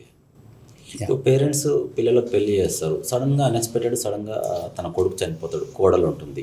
ఒకవేళ పిల్లలు ఉంటే ఈ పేరెంట్స్కి సంబంధించి అమ్మమ్మ తాత కావచ్చు, నానమ్మ తాత కావచ్చు, నానమ్మ తాత నుంచి ఎక్కువ ప్రాపర్టీ అనేది తీసుకుంటుంటారు మన వాళ్ళకు. అయితే ఒకవేళ పిల్లలు లేకపోతే ఆ కోడలు వచ్చి ఆస్తిలో వాటా అడిగే హక్కు ఉందా? భర్త చనిపోయాడు, పిల్లలు లేకపోతే ఎలా ఉంటుంది సిచ్యువేషన్? పిల్లలు ఉంటే ఎలా ఉంటుంది సార్? ఇప్పుడు పిల్లలు ఉన్నా పిల్లలు లేకపోయినా ఆ కోడలికి భర్త యొక్క ఆస్తిలో వాటా ఉంటుంది. ఓకే. భర్త యొక్క ఆస్తిలో వాటా ఉంటుంది, అంటే భర్త వాటాలో తనకి వాటా ఉంటుంది. భర్తకు వచ్చే వాటాలో భర్తకు వచ్చే వాటాలో తనకి వాటా ఉంటుంది. పిల్లలతో సంబంధం లేదు. పిల్లలతో సంబంధం లేదు. ఓకే. ఒకవేళ భర్త బతికుంటే ఏవైతే ఫెసిలిటీస్ తనకి వస్తాయనే నమ్మకంతో తను ఉంటుందో అవన్నీ భర్త చనిపోయిన తర్వాత కూడా ఆమెకు రావాలి. ఓకే. రైట్. ఎందుకంటే తను వచ్చింది ఆ భర్త ద్వారానే. అతను లేడు కదా అని చెప్పి ఈమెను వదిలేయడం తప్పు. That is not law. So భర్తకు వచ్చే వాటాలో తన భాగం ఎంత అనేది తనకు వస్తుంది. ఓకే. ఇంకొక ఫన్నీ క్వశ్చన్ సార్, ఇది యాక్చువల్గా ఇది జరిగిన సంఘటన. ఇది కొంతమంది తాగుడుకు బానిస అవుతుంటారు, తాగుతుంటారు, తాగిన మైకంలో ఏం తోచక సడన్గా ఒక అప్పు పత్రం మీద సంతకం చేస్తూ ఉంటారు. ఒక ప్రామిసర్ నోట్ అనుకోండి, ఏదన్నా అనుకోండి, సంతకం పెడుతూ ఉంటారు. కొన్ని రోజుల తర్వాత ఎక్కడైతే సంతకం పెట్టిండో ఆ ఆపోజిట్ పర్సన్ వచ్చి ఇతని ఇంటి ముందు కూర్చుంటాడు. నాకు పలానా రోజు సంతకం పెట్టావు, నా దగ్గర ఇంత అమౌంట్ తీసుకున్నావు అని చెప్పేసి. అసలు ఇతనికి తెలియదు, తాగిన మైకం లేదో సంతకం పెట్టిండో అయిపోయింది. అంటే దీన్ని ఎట్లా చూడొచ్చు సార్? అసలు వాడికే గుర్తుండదు ఈ సిచ్యువేషన్ అంతా, నేను ఎప్పుడు పెట్టినా అనే ఒక డైలమాలో తను ఉండిపోతాడు. అంటే తను అంత డైలమాలో ఉన్న అతను అంత కరెక్ట్గా సైన్ చేస్తున్నాడా? సిగ్నేచర్ అంత పర్ఫెక్ట్గా చేస్తున్నాడా? దేని మీద సైన్ చేస్తున్నాడో తెలియదు కానీ కరెక్ట్ సిగ్నేచర్ చేస్తున్నాడా? ఆ సిగ్నేచర్ కరెక్టే ఉంటే ఏంది పరిస్థితి? సిగ్నేచర్ కరెక్టే ఉంది. ఇప్పుడు మనం చాలా సైకలాజికల్గా లాజికల్గా ఆలోచించాల్సింది ఉంది. నేను నిజంగానే స్పృహలో ఉండి సంతకం పెట్టానా? ఫస్ట్ నన్ను నేను క్వశ్చన్ చేసుకుంటున్నా. తర్వాత మీరు అనుకోవచ్చు నేను ఆ రోజు స్పృహలో లేను, నాకు తెలిసి ఆ రోజు నేను డ్రింక్ చేస్తున్నాను, నేను అందుకే ఇది చేయలేదని. ఇమ్మీడియట్గా న్యాయవాది చేత ఒక లీగల్ నోటీస్ పంపించేయాలి. ఓకే. పలానా రోజున పలానా అగ్రిమెంట్ మీద నేను సైన్ చేశాను, but I'm not in conscious, నేను డ్రింక్ చేసి ఉన్నాను, అందుకే నేను సైన్ చేశాను. ఒకవేళ ఆ సిగ్నేచరు ఆ అగ్రిమెంటు అంతా కరెక్టే అయితే నా న్యాయవాది సమక్షంలో కానీ కోర్టు సమక్షంలో కానీ పెద్ద మనుషుల సమక్షంలో కానీ మరొక్కసారి చర్చించుకోవడానికి నువ్వు రావాలి అని లీగల్గా నువ్వు నోటీస్ పంపిస్తావు. ఓకే. రైట్. ఇది ఒక ఆప్షన్. ఇంకొక ఆప్షన్ ఉంది. నువ్వు ఒకవేళ ఆ రోజు నువ్వు తాగి సంతకం పెట్టానని మనం అనుకుంటున్నాం. ఇక్కడ ఆ వ్యక్తికి డ్రింక్ చేసేటటువంటి హ్యాబిట్ ఎంతవరకు ఉంది? రోజు డ్రింక్ చేస్తాడా? ఉదయం నుంచి సాయంత్రం వరకు డ్రింక్ చేసే సందర్భాలు ఎక్కువ ఉంటాయా? ఓన్లీ సాయంత్రం 7-8 తర్వాతనే డ్రింక్ చేశాడా? అసలు ఆ రోజు అతను డ్రింక్ చేసినట్లు ఏదైనా ప్రూఫ్ ఉందా? ఇవన్నీ కూడా చూడాలి. ఓకే. లేదు ఆ రోజు నువ్వు సాయంత్రం 4 గంటలకు మా ఇంటికి వచ్చావు, మన ఇద్దరం కలిసి పలానా మన ఫ్రెండ్ రమేష్ వాళ్ళ ఇంటికి వెళ్ళాము, ఆ రమేష్ వాళ్ళ ఇంటికి వెళ్ళిన తర్వాత సాయంత్రం టైం 7-8 అయింది, ఆ రోజు అక్కడే భోజనం చేసాం, మనం డ్రింక్ చేసాం, నువ్వు అప్పుడే సంతకం పెట్టావు అంటాడు. ఆ స్టోరీలోనే ఉంది. 4 గంటలకు స్నేహితులందరూ కలిసి పలానా వాడి ఇంటికి వెళ్ళి 7-8 గంటల వరకు అక్కడే ఉండి డ్రింక్ చేసి భోజనం చేసి వచ్చావు అంటే అక్కడ జరిగింది అది.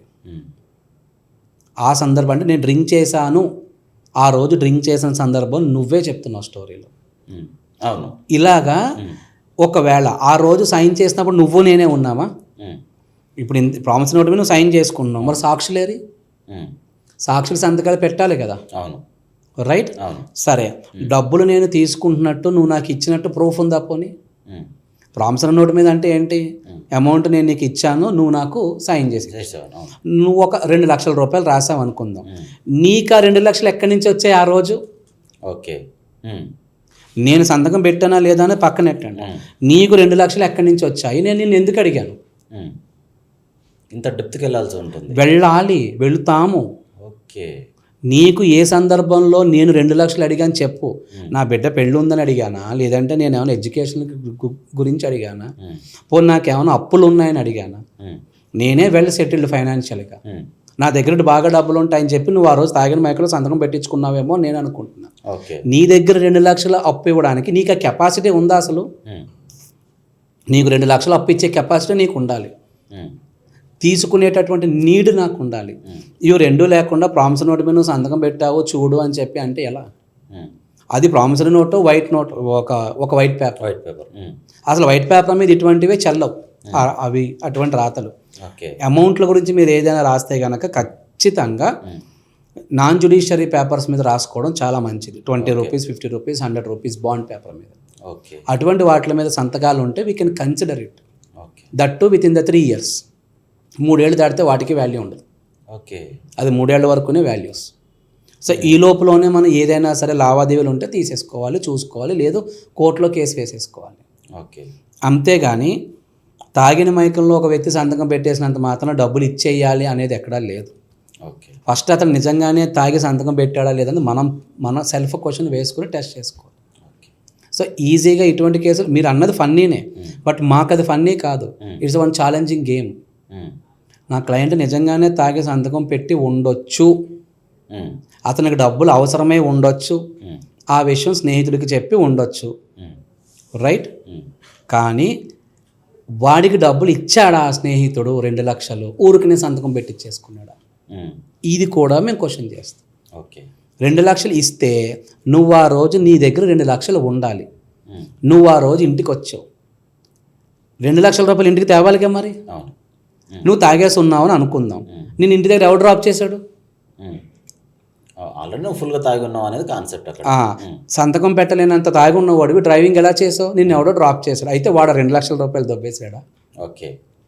సో ఇంత వస్తుందండి. ఓకే. చాలా మలుపులు తిరుగుతుంది, చాలా మలుపులు తిరుగుతాయి. వాదించినంత మాత్రం కుదరదు. నువ్వు నాకు ఇచ్చావలను, నువ్వు ఇవ్వలేదనా, వీడికి కూడా ఆన్సర్లు చెప్పాలి. ఓకే. అందుకే మాకు ప్రాసెస్ లేట్ అవుతాయి. ఓకే. ఇంటికి తీసుకొచ్చాను, నేను భార్యకి ఇచ్చాను, నిజంగా నా భార్యకి నేను ఆ డబ్బులు ఇస్తే నా భార్యనే సాక్ష్యం చెప్తుందిగా. అవును. పోనీ ఇదంతా ఇంటికి తీసుకొచ్చి నన్ను డ్రాప్ చేసింది ఎవరు?